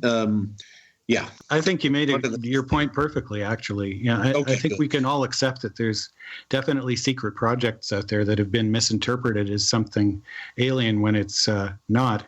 Well, then again, we're talking about how do we define alien in my sense. I think it could very well be something mysterious, unknown from outside what we know of our civilization, not necessarily extraterrestrial. Right. So, alien visitation could hypothetically come from some unknown terrestrial location. I just don't really see how it's possible that could happen other than in the context of secret military projects. Well, admittedly, the hidden civilization, as much as I've discussed that and to a degree I'm a proponent of it, or at least entertain it seriously. Yeah, it is a wild one. It's a wild one that you would think could be easily proven or disproven. And I like to acknowledge that. Just like I acknowledge whenever I'm speculating, I'm very clear on it. That's why, again, talking about the things that amuse me, when I have somebody who will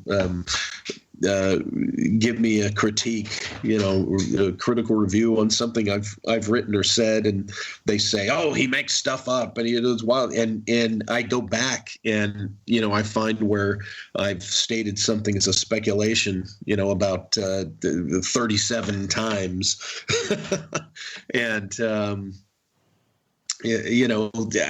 admit that this hidden civilization possibility is out there, but it's in the mix for a variety of reasons, and I find that interesting.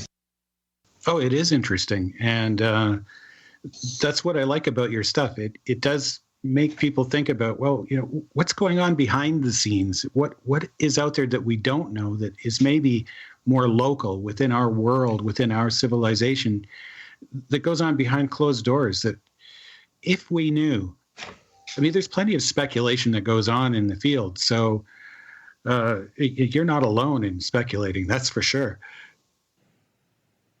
Well, yeah, I like to think so. I like to think that I'm not the only one going out on the crazy limb, when I do. And I like to admit it. And I think I do. I think I make it very clear. Oh, absolutely. You do. Yeah. It says so right in your introduction. It's important for people to, just admit when it's something that, they think, it could be, a conclusion as a result of much research and much analysis and much thought, but, still, nothing wrong with saying, well, here's what I think, here's what I'm leaning toward, here's what intrigues me. And there's nothing wrong with this. There are some folks out there that think that there should be no speculation in this field, that all that should be discussed are things that can be proven, hard facts. And what I have found with those people is generally they're serving a different agenda. Generally they're, sometimes a member of like a skeptic group, and, they've all decided that, they'll go out there in the paranormal world and they'll try to shut down or delay. They'll try to shut down or slow down as much speculative conversation as they can, for whatever reason. It's almost like a religion for them. Well, in yours, when you're thinking about this theory, then, so what we've got then is some sort of parallel civilization, for lack of a better term, or at least some society capable of constructing these craft in some place that we don't really know about. And that kind of implies some level of cooperation between their society and ours now. I could see how maybe back in, prior to the 1800s, they might have gotten away with some secret base in Antarctica or something, but not anymore. So, unless. Sure, go ahead. Unless the idea of a parallel civilization or a hidden civilization is a projected construct that they want people to believe. And who would do this? But let's just pick a culprit, the military-industrial complex, and they have plenty of facilities that are, restricted access. See, absolutely. So, yeah. So what's the connection there then? So you're saying what we've got are black projects that are interfacing with a parallel civilization? No, what I'm suggesting there is that there could be no parallel civilization, that this is all a projected construct to have, to see who will believe it, or to have it be projected as a cover for something that is just merely the activity of a military-industrial complex, which makes this whole thing more nefarious, yes. Oh, that's entirely possible. I mean, if we consider parallel civilization as the workings of a group of organized individuals who work apart from what we know of in our own civilization, I mean, they could literally be working parallel to us in another office downtown, and we wouldn't really know that they were part of this whole other construct. So in that context, I could see it happening. It's like this. When I was in counterespionage, we would vet a source. Okay, I was chief of a CE Ops, double agent operations, for a while when I was at Wright-Patterson, and the whole time I was at Wright-Patterson. And when you're vetting a guy or gal that you want to, be a DA, a controlled provocation, as we call it, to make the enemy think that, a target think that, they're an angry American wanting to, sell America's secrets. You got to make sure you can trust this person, so you put them through this extensive vetting process. And one of the things you'll do is use role play. You will put that person, you'll fly them to another city in some cases, and you'll have them spend a weekend going through this whole mission that to them is very, very real. And you have role players, that are pretending to be Russians or, some other, foreign hostile intelligence service. And, you pick your best people, you put this together, and the whole thing is a construct. So, there's an example of there would be U.S. Air Force intel agency who is creating this complete dramatic fantasy and putting somebody through this course that they believe they're dealing with Russian agents in a city, 500 miles from where they live. And they're following the instructions, and they're encountering these people. And the whole time it's our own. And we're just, making sure we can trust the guy with money. We making sure that, that those women he meets in the bar who are trying to get him to go to their room, they're our own people, to see if we can, keep him on track and can't be compromised and blah, blah, blah, so forth. And the same thing could be being done with both the ET hypothesis and this parallel hidden civilization hypothesis. Let me ask you a couple of questions in our next segment about this, Walter. Walter Bosley, Gene Steinberg, Randall Murphy, you're in the Paracast.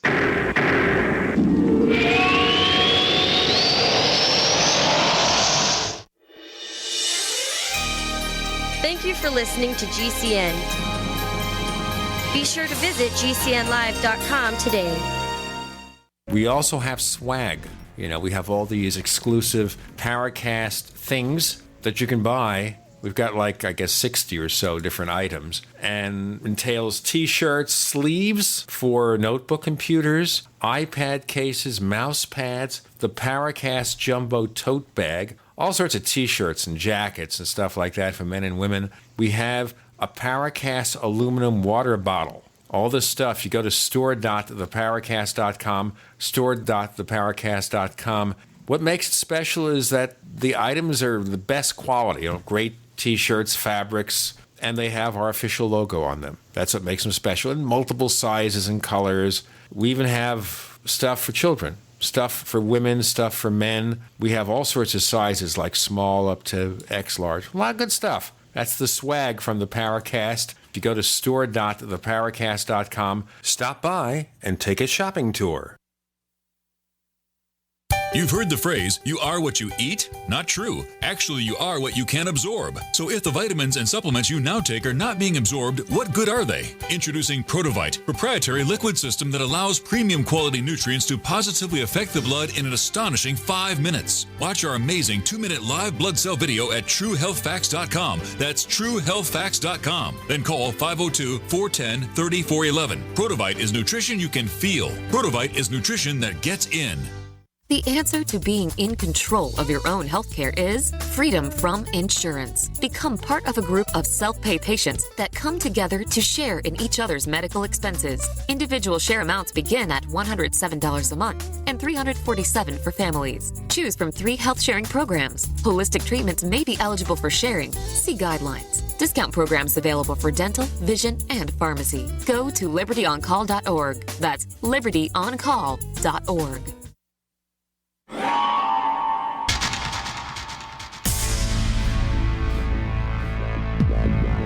Welcome back to the Paracast, the gold standard of paranormal radio. And now, here's Gene Steinberg.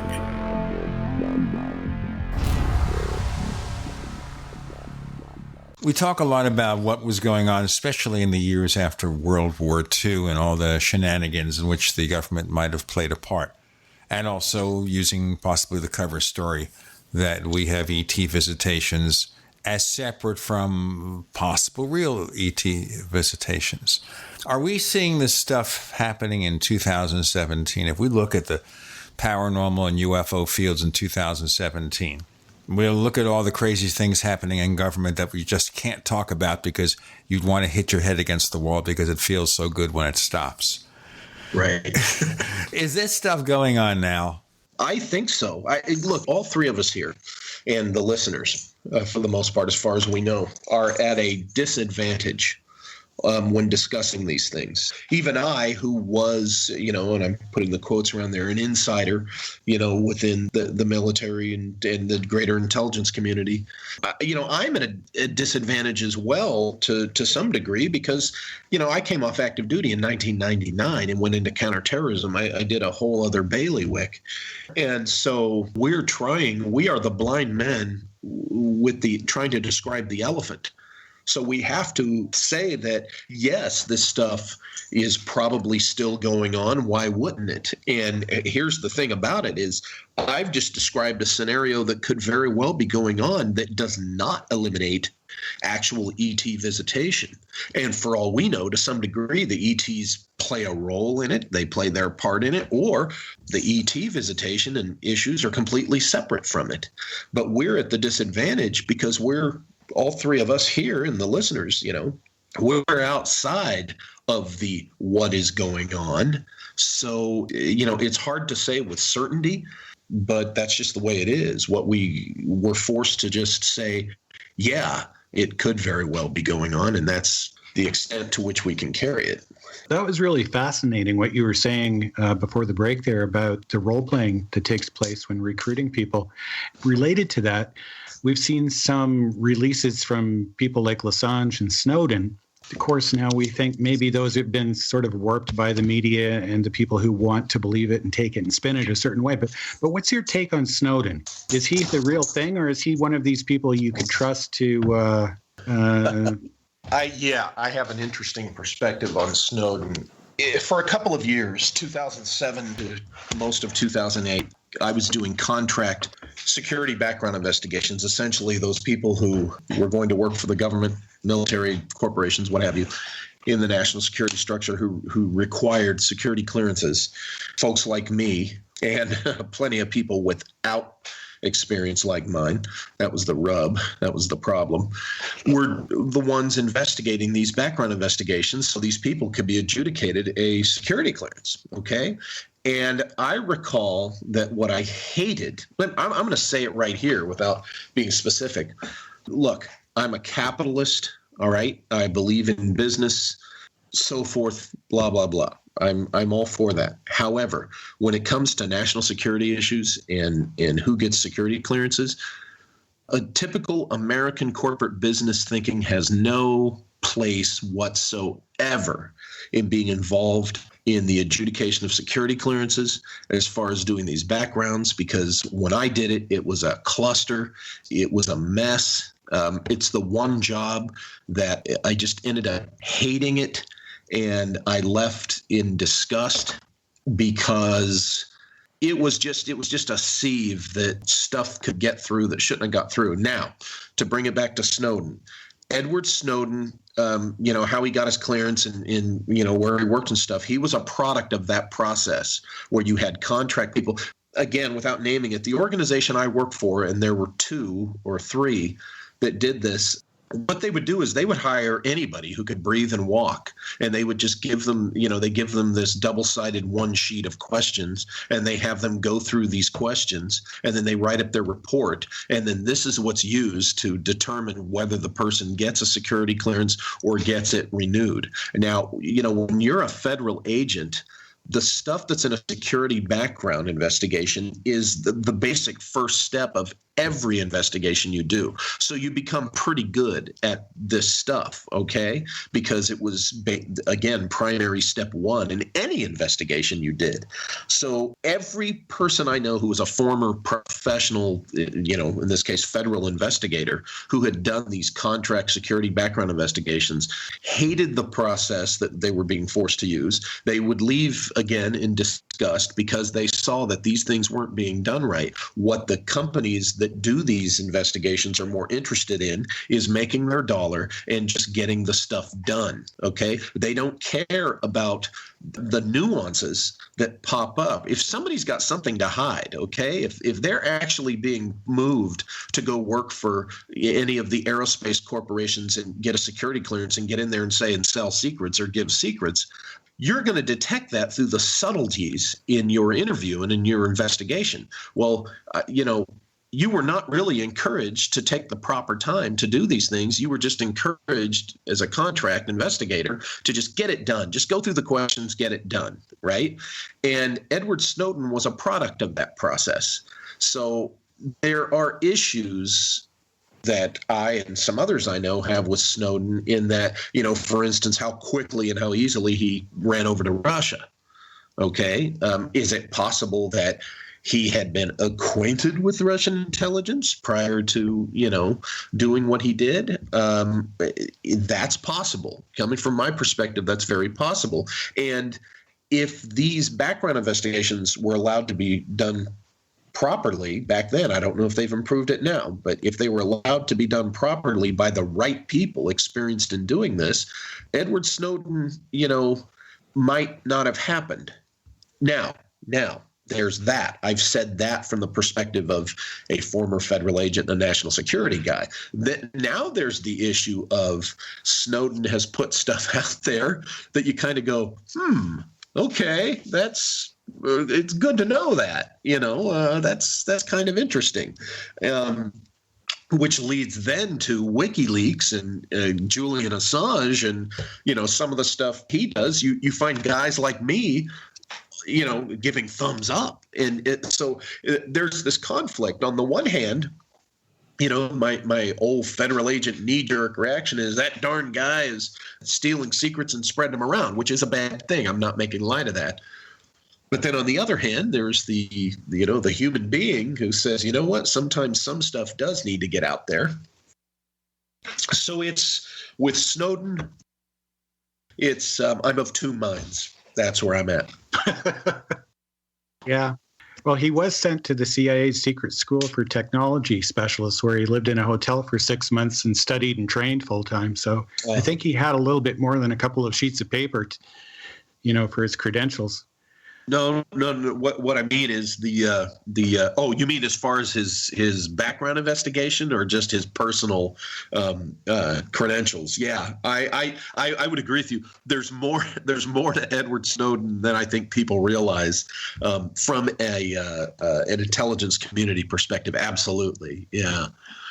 But if he was just a guy who, a smart guy in what he does, just wanted to go work for that construct, and let's say if his security clearance was issued just based on one of these corporate type of background investigations that they do, oh my God, I would I would hope that there was more done, but it seems like there was more done. Well, I mean, if you sort of look into a bit of the history with it, and I suppose if any of the movie can be believed, which seems to be fairly accurate, there were lie detector tests and interviews and tests and trainings and so on. But I mean, it does seem kind of interesting that he didn't really want to go to Russia, but just somehow ended up there, And yeah. And then let's talk the Russians. I'm somebody who spent darn near every day of 12 years of my career targeted against the Russians. Let's talk about the Russians and more. They're probably listening right now to Walter Bosley, Gene Steinberg, and Randall Murphy. You're in the Paracast.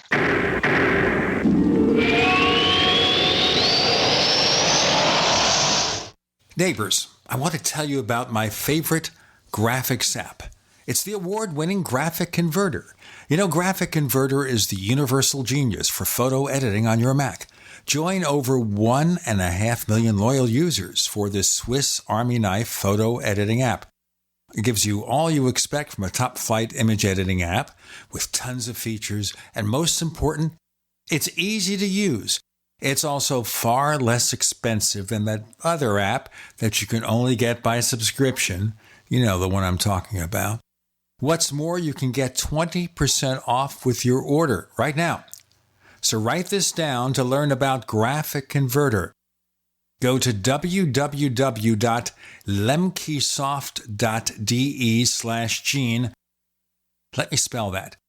www.lemkesoft.de/Gene. This is Elizabeth McCabe, a.k.a. Lucky One of Truth Frequency News. I wanted to tell you all about Extendivite from HeartDrop.com. Y'all know I check everything before I air it. When I heard about Extendivite on TFR, I went to HeartDrop.com and started my research. It's got cayenne. That's good for blood and circulation. It stimulates the blood flow. It's got garlic, which fights bacteria like antibiotics, and it lowers the cholesterol and blood pressure. It also has milk thistle, which is the best detox for liver. I couldn't wait to try it out, and I'm glad I did 4 months ago. And here's obvious results. My hands and feet don't get cold anymore. The varicose veins have faded too. My wrists don't hurt after typing all day. Now I tell you all this because it's true and I want you to really live life. Try Extendivite. Go to heartdrop.com and order it. Extendivite is only $69.95 for a 2-month supply of either capsules or liquid. Call now. That's 1-877-928-8822 or visit heartdrop.com. Extend your life with Extendivite. Hunters, anglers, campers, and survivalists. Get back to nature. Expand your horizons with the highest quality, most versatile, unique slingshots and sling bows on the market at slingbow.com. Slingbow products are compact and models start from just $17.98. They're perfect for your bug-out bag or storing in your vehicle. Give yourself and your loved ones the excitement and tradition of Slingbow, a new frontier in archery and truly modern twist on this primitive survival tool. Feel the thrill only at slingbow.com. Think about this. Your community's aging water infrastructure systems are very likely to be contaminated with heavy metals like lead, disinfection chemicals like ammonia, chlorine and chloramines, and pharmaceuticals like statins, pain meds, and antidepressants. And no, water treatment plants are not equipped to filter these pharmaceutical toxins out. Protect your family's water supply with the trusted Big Berkey water filter. New NSF EPA certified lab tests show Big Berkey water filters remove chloramines, pharmaceuticals, BPA, pesticides, bacteria, and viruses, all forms of fluoride, and much more. Big Berkey water filters are the original and most trusted on the market, the gold standard in water purification, and our filters last for years at less than 2 cents per gallon. Big Berkey, the one powerful enough to purify stagnant pond water. Get your Big Berkey today. Call 1-877-99-BERKEY or click BigBerkeyWaterFilters.com. That's 1-877-99-BERKEY. Big Berkey Water Filters, for the love of clean water. Are you looking to become more self-sufficient? Then you need to have your own energy source. The Solarc EMP hardened generator is automatic, maintenance-free, and reduces your monthly electric bill. You can also take it off-grid when you go camping. Contact PortableSolarLLC.com or call for details at 972-575-8875 today. Portable Solar LLC gives you everything you need to start using solar energy in less than 1 hour. Solarc EMP hardened solar generator energy insurance for your family or business. Call Portable Solar LLC today.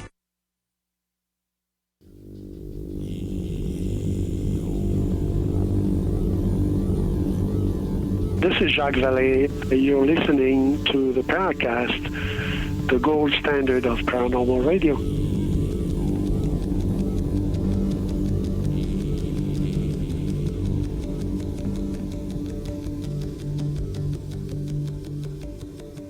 Okay, we have Randall Murphy as our guest co-host this week, and he's being very, very active. He's known as usual suspect in the forums. Chris O'Brien's on special assignment or doing something else this week. We have Walter Bosley, author of Shimmering Light, Lost in an MKUltra House of Anu. Shall we continue, guys? Randall, you had a further question? Oh, I think that was just really fascinating stuff there that, Walter, you were sharing with us about your experience on the inside to some degree and some of your insights there. But really, I mean, you're here to talk about your book to some degree. So, what's the real main thing you want us to get out of this? I mean, you've got, first of all, you're on here. Let's hear it. Yes. Well, we've been managing to cover, a bit about what the book is about. It gets into, again, my dad had told me this story for several years, and I decided, it's really time I address that. It'd been kind of out there. I've talked about it. I'd written the article about it. And I just decided, okay, it's time that I really dove in and presented all the things that were part of the story that perhaps I hadn't talked about, things that I had gleaned after the last time I'd written about it. And really that's what the book is my, more thorough exploration of that. And as I did was putting the book together, the research, I was discovering, entire aspects that I had no idea, to be honest. I had never looked into the specifics of Operation Paperclip in the U.S. Air Force, for example. Didn't realize that they were so hand in hand that really when you look at Operation Paperclip, as I said before, what you find at the heart of who was driving it, it was very specifically U.S. Army Air Corps / U.S. Air Force aviation medicine who wanted the German aviation medical scientists. That was the driving force, the original driving force behind Operation Paperclip that really made it happen. After a few years in the Air Force and even talking with my dad, I had no idea. So that was fascinating for me. And then, of course, that led to the MKUltra connection and how enthused and involved, again, U.S. Air Force aviation medicine was with MKUltra.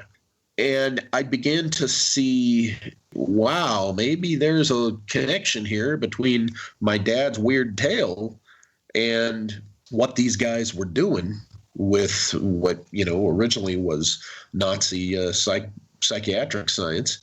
And this MKUltra project, when they were given a bunch of money and basically free reign, hey, do it, go forth and, do all your weird stuff. And then that led, to American scientists saying, ooh, okay, we can have fun with this. And then here you have my dad's weird story. And honestly, as I say in the book, it can be explained by MKUltra and Cold War secrecy. My dad's story. It could have been. I'm not saying it is, or I conclude that it is. What I'm saying is I'm acknowledging that it could have been, what they called a planted narrative, because they were playing with that. They wanted to play with that to cover classified information.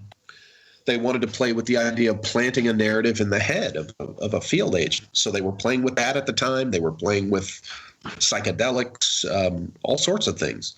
And I felt it was, necessary for me to go into that as a possible explanation for what my dad experienced. I think that's really interesting. How does the House of Anu fit into this then?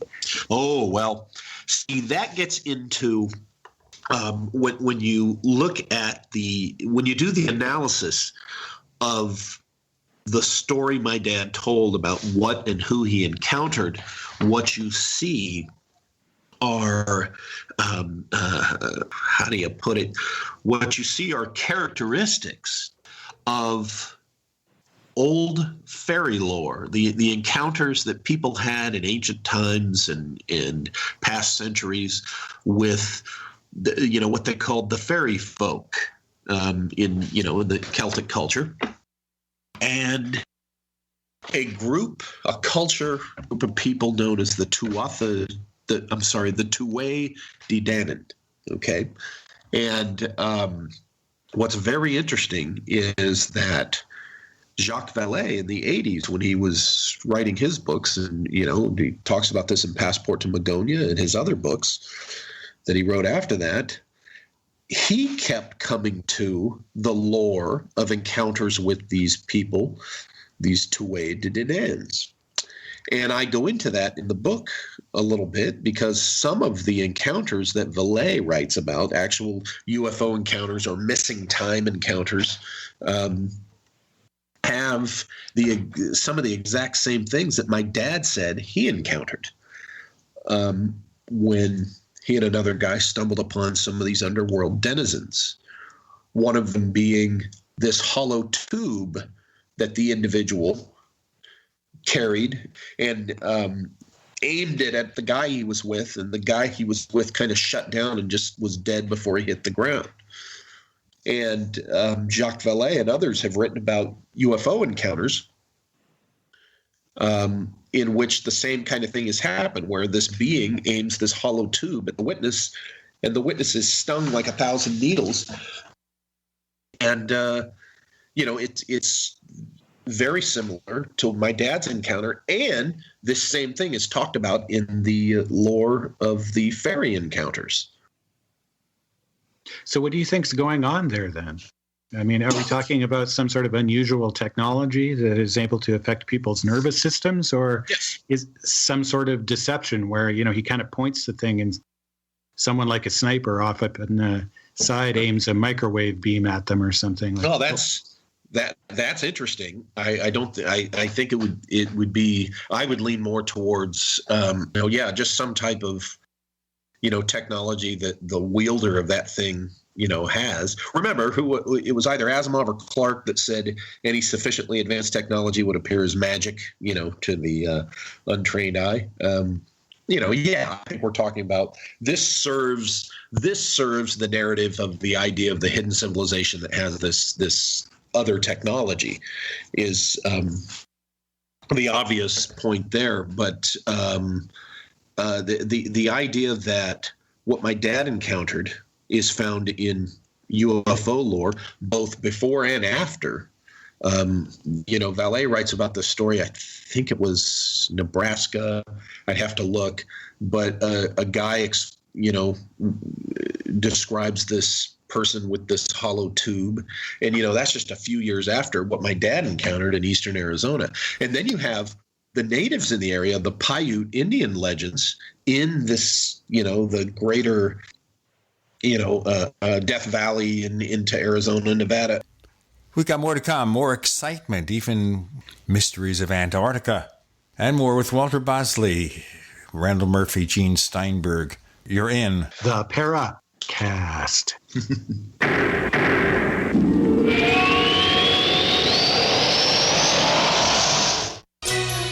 Thank you for listening to GCN. Visit GCNlive.com today. Do you know what's lurking in your water? More than 200 contaminants could be sitting there just waiting for your glass. With a ProPure water filter, start enjoying clean and great-tasting water today. ProPure filters, independently tested, latest water filter technology. ProPure systems do not require electricity and are easy to set up and easy to use. To find out more, visit your authorized ProPure dealer or ProPureUSA.com. That's ProPureUSA.com. Are you drowning in debt? Are you struggling to make minimum payments? If this sounds like you, know that it's not your fault. Credit card debt happens to good people. We've helped thousands of good people just like you become debt-free with our Debt Reset program. Our Debt Reset program is customized to get you debt-free in as little as 24 to 48 months with one low monthly payment. You don't pay a dime until we succeed. Call now to see how we can work for you. 800-912-6177. That's 800-912-6177. Again, 800-912-6177.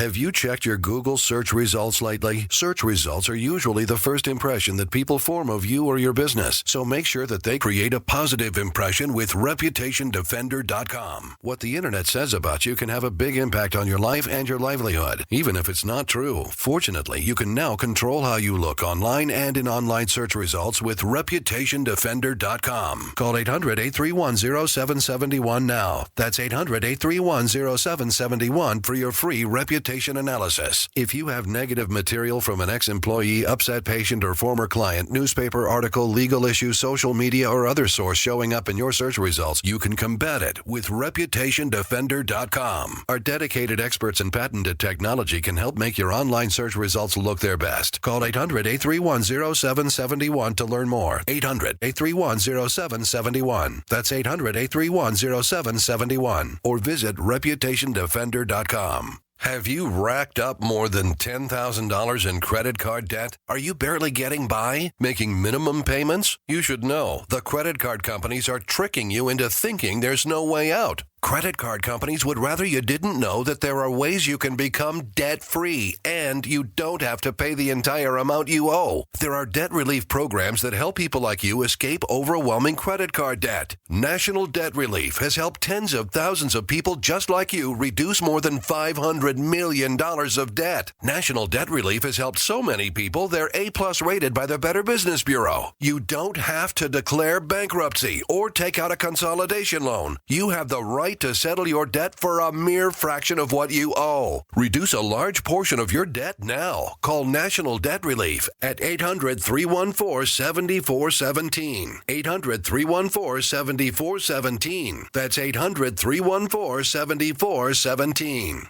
Attention business owners and independent contractors. This is a money-saving message from Tax Mediation Services. If your business owes $20,000 or more in taxes, we can help you today, right now. Listen, dealing with the IRS is no picnic. It's an intimidating and extremely stressful process, and you don't want to go it alone. Our attorneys know every law, every tax break, and every possible opportunity to help you resolve and reduce your tax debt. And if you owe more than $20,000, you may be at the top of their hit list. So don't take your tax debt lightly, because it will not go away on its own. The IRS can seize your bank accounts, your home, and even shut down your business. Call our tax experts today at 1-800-765-9681 and let us deal with the IRS while you focus on your business. That's 1-800-765-9681. Again, that's 800-765-9681.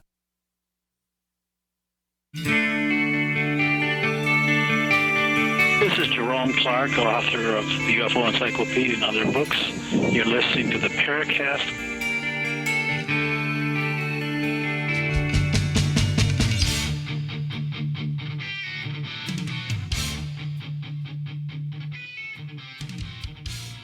Randall is taking the hint and trying to be decorative about it. Yeah, we could talk about these stories forever, Walter, about all the strange things that have gone on and never run out of source material. Mm-hmm. Right. You mean as far as reflective of the ancient lore and the things that have gone on in the past? Absolutely. And, I think that was, Vallée's conclusion at the time, and his point is that, hey, folks, and he said as much. There's been something going on here with these other people for a very long time. Very specifically, this group called the Tuatha de Danann.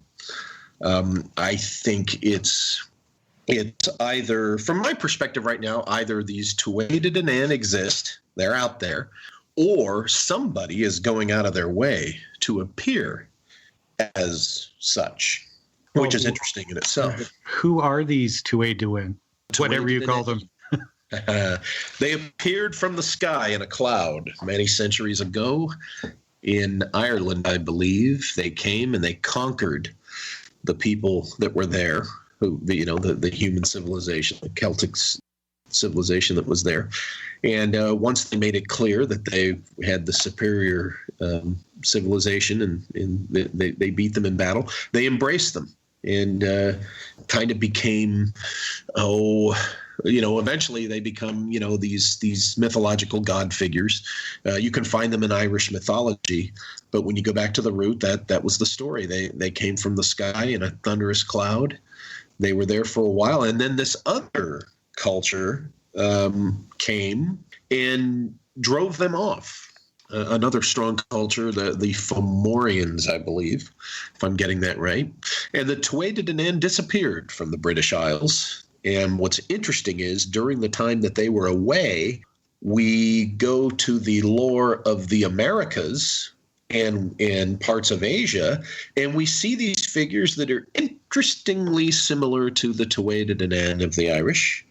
And there's some things going on in those parts of the world. And about the time that in the lore of the ancient Americas, we're talking the pre-flood type stuff, the early, when the Aztecs and the Mayans and stuff would talk about the old ones and such, in their legends, about the time that their version of the Tuatha disappeared, left them, we have the Tuatha reappearing in the British Isles. So it appears upon analysis that it could be that this culture, this other civilization of people, when they left the British Isles, they went to other parts of the world, and then they finally returned.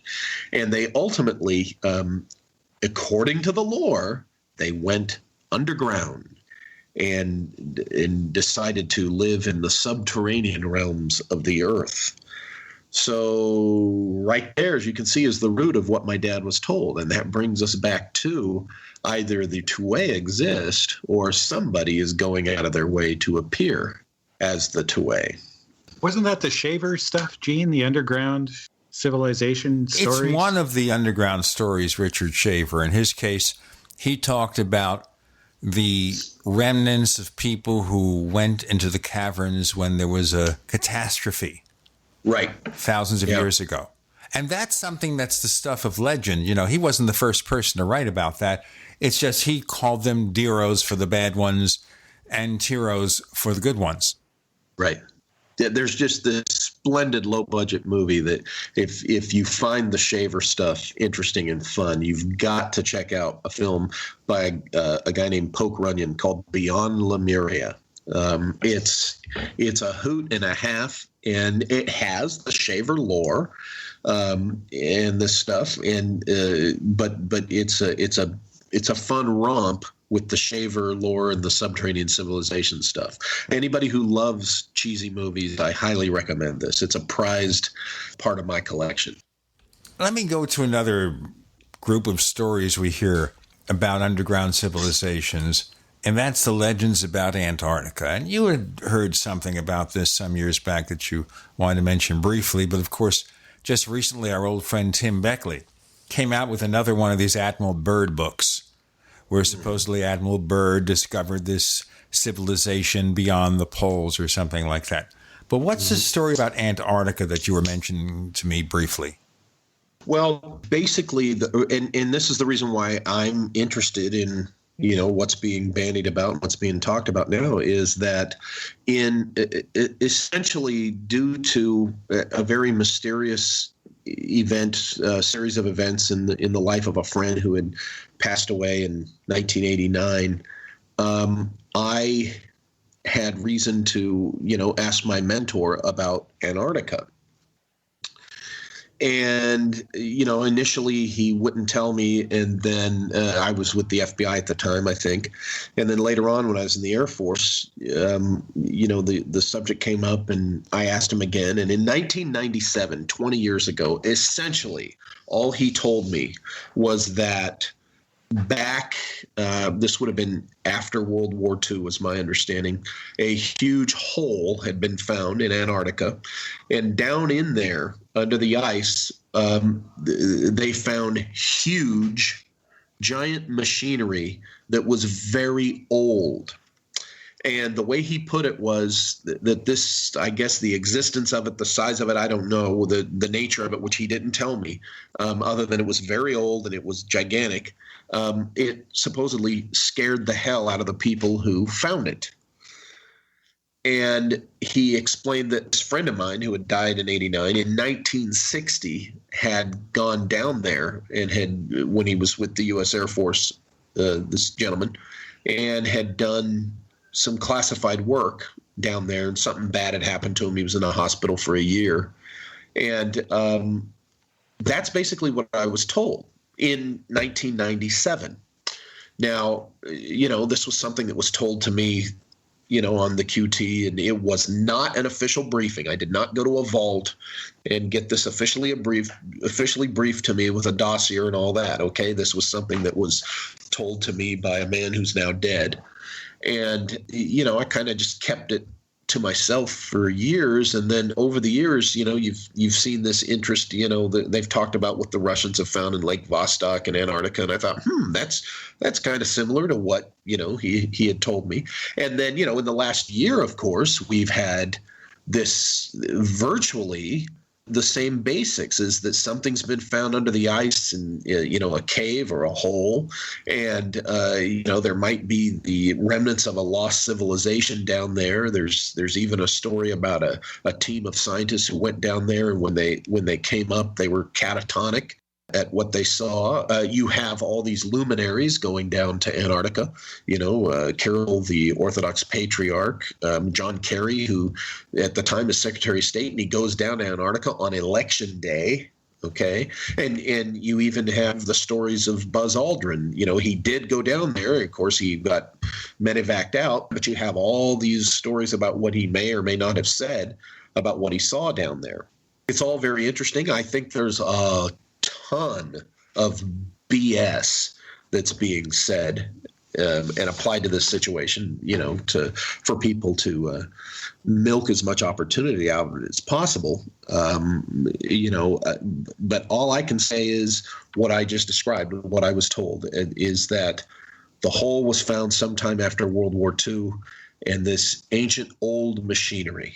And basically that's all I was told. I can't, verify it, corroborate it. I haven't seen it myself, but I find it interesting that I was told this really 20 years ago, and it's pretty close to stuff that's being bandied about today. So was I told this information as kind of an inking the water to see if I'd run my mouth with something that I was told on the QT? I'm talking about it publicly now, but at the time is when that ink in the water would have been important. Let's discuss this in further detail before we wrap up the show with Walter Bosley, Gene Steinberg, Randall Murphy. You're in the Paracast.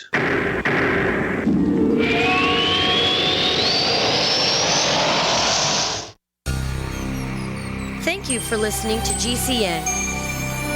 Visit GCNlive.com today.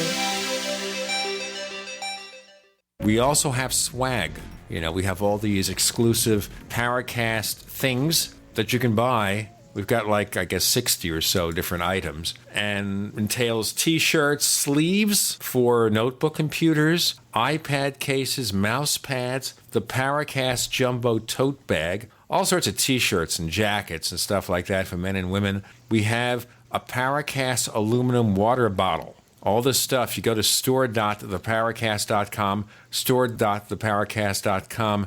What makes it special is that the items are the best quality, great t-shirts, fabrics, and they have our official logo on them. That's what makes them special, in multiple sizes and colors. We even have stuff for children, stuff for women, stuff for men. We have all sorts of sizes, like small up to X large. A lot of good stuff. That's the swag from the Paracast. If you go to store.theparacast.com, stop by and take a shopping tour. Homeowners have much more to worry about than just making their mortgage payment. Can you afford to repair or replace your air conditioning when it stops working this summer? Or worse, a major plumbing problem? With National Home, you can say goodbye to repair bills. If you own a home, you could stop paying for these costly repairs. Best of all, call now to get 1 month of repair coverage for free. Get total protection for your home's major appliances and systems, so you have no more costly repair bills. Call 800-887-3022. That's 800-887-3022. 800-887-3022.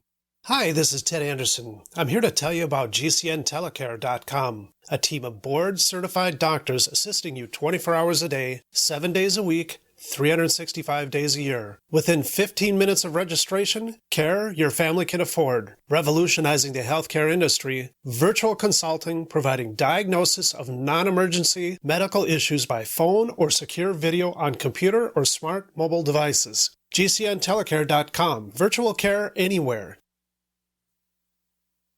Lifetime grazed 100% grass-fed beef has the health benefits you seek. When compared to conventional beef, it offers good fats while virtually eliminating the bad. That's the result of cattle who never eat grain, ever. Rich in antioxidants, including vitamin E, C, beta-carotene, and CLA. No artificial hormones, antibiotics, or other drugs. For all our fresh, non-cooked products with only 100% grass-fed beef, go to MidasResources.com. Use voucher code GCN to get 30% off your order. MidasResources.com or find us on Facebook. Do you use Viagra or Cialis? Have you been thinking about trying Viagra or Cialis? What if we could promise you the same results for less than $2 a pill? If you're paying $20 a pill for Viagra, you're being taken to the cleaners. Our pill delivers the exact same results for less than $2. We'll do the math for you. You save more than $16 a pill for the same results. Want more? We'll give you 45 blue pills or 45 yellow pills for $99 and add 5 more pills free. You save more than $500. You don't have to be a rocket scientist to know what to do next. You need to call us at 800-590-4987 and get your 50 pills for just $99. Stop overpaying for Viagra. Call us and start saving a ton of money for the exact same results. Ordering is fast and easy with your pills delivered to your door in an unmarked package. Call us right now. 800-590-4987. That's 800-590-4987. 800-590-4987.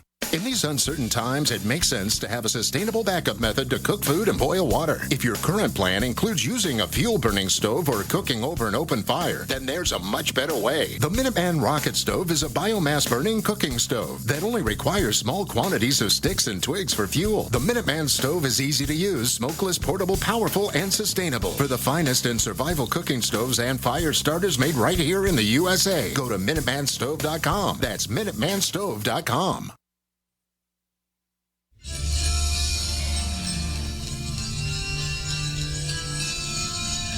Hi, this is Bryce Abel. I'm the producer of Dark Skies, the co-author of AD After Disclosure, and you are listening to the Paracast, the gold standard of paranormal radio.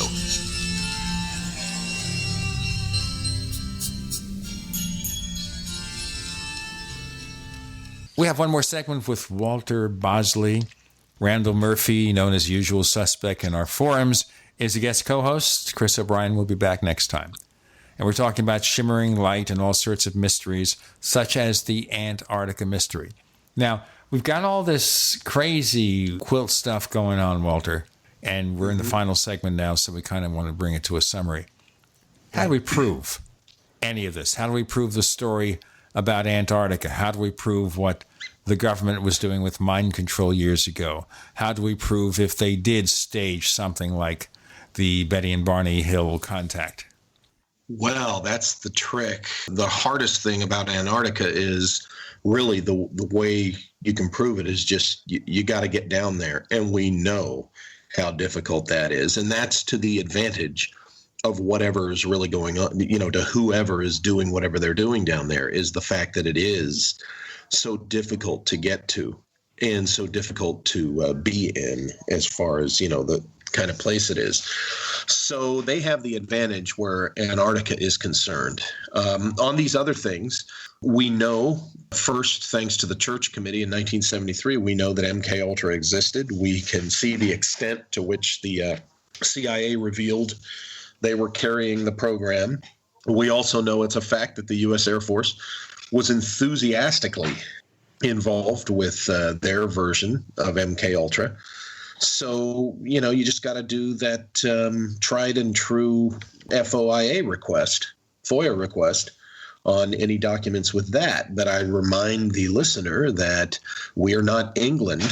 We don't have a 50-year rule. And if something is determined to need to remain classified, it can remain so indefinitely in the United States. So, you can try FOIA, but it might be one of those fat chance, situations.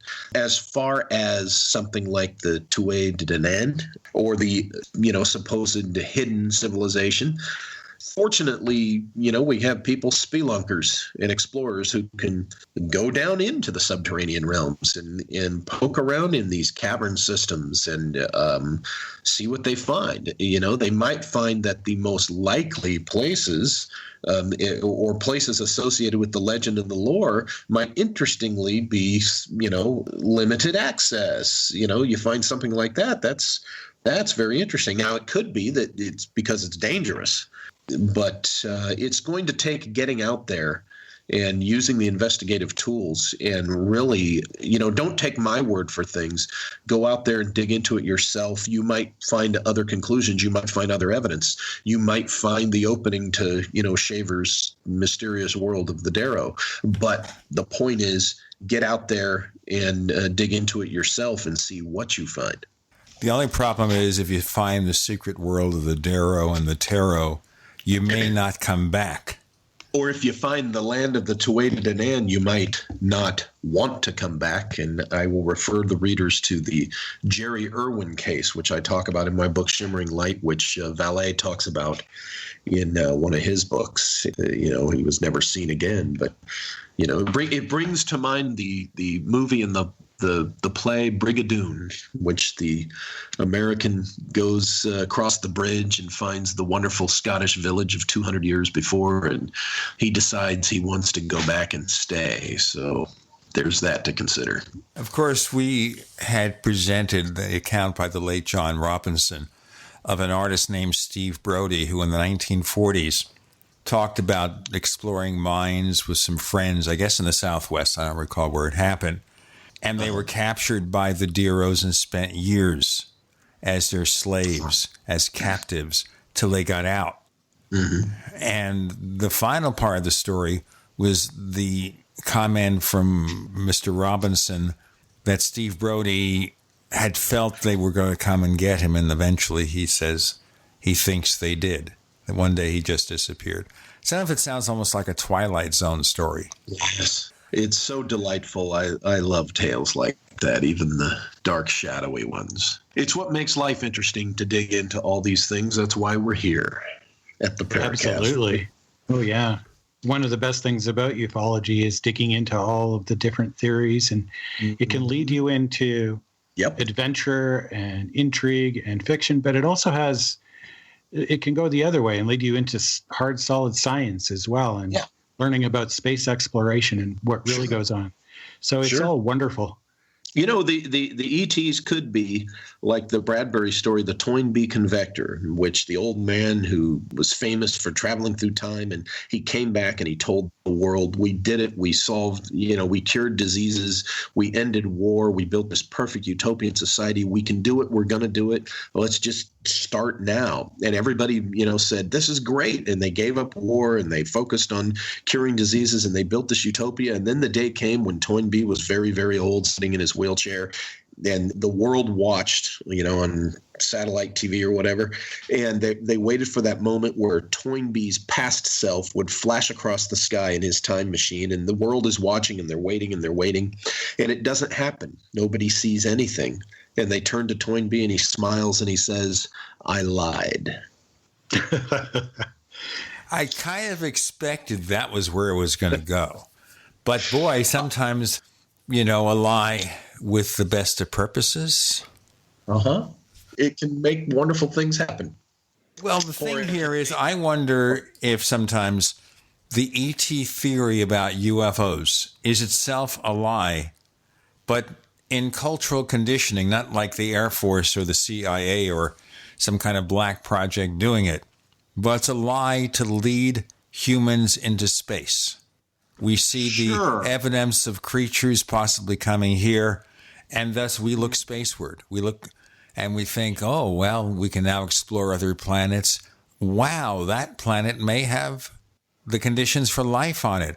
Wow, we can now take what was inspired by the Star Trek TV show, the possibility of warp drive, and get there, not in 100 years, but maybe in 4 hours. Right. I totally see your point, and that could be a valid possibility that, we're being Toynbeed by this idea that there's someone out there and such. However, My gut tells me, my intuition tells me, and so does, throughout history, that it might be more of a case where I think they're indeed out there. Maybe they kind of dip into our pool once in a while to do the same thing you just described, to motivate us to join them, would be the way I look at it, because I most definitely am convinced and think that they're there on myriad worlds. Absolutely. Well, that's refreshing, actually, because, with all of the sort of down on the ETH there that we tend to hear from time to time on the Paracast, that, we know that there are people out there who have no doubt that alien visitation is a reality. And it's just a matter of, well, how is it being done and how does it fit in with all of these interesting things that you bring up, Walter? I think it's a both-and situation. I think the things that, I've proposed and others that are alternatives to the ET hypothesis, I think they're viable and they're out there. But at the same time, ET is indeed out there. I don't think one eliminates the other. I appreciate you guys having me on again. I look forward to the next time. My book, Shimmering Light, can be found where all my books are found. That's at Amazon.com on Kindle. And the printed versions can be at lulu.com, LULU.com. And occasionally you'll see me post interesting blogs on stuff at empireofthewheel.blogspot.com. Again, go to my Amazon authors page and you can find the links to that there and all the books. So thanks again for having me on, guys. You can find us on Facebook. Look for 2 Paracast fan clubs, a group and a community. Choose the one you want. On Twitter, we're known as the Paracast. And we have that special episode of After the Paracast you want to listen to with Monty Shriver, the fellow from Aztec, New Mexico, who basically disassembles the entire alleged crash case. That and more in After the Paracast is available if you are a subscriber to the Paracast Plus. Go to plus.theparacast.com, plus.theparacast.com. We also offer a commercial-free version of this show and other benefits. We're going to get more content from Paul Kimball's Other Side of Truth very soon. Plus.theparacast.com. Plus.theparacast.com. Walter Bosley, thank you for joining us on the Paracast. Thanks for having me again, Gene.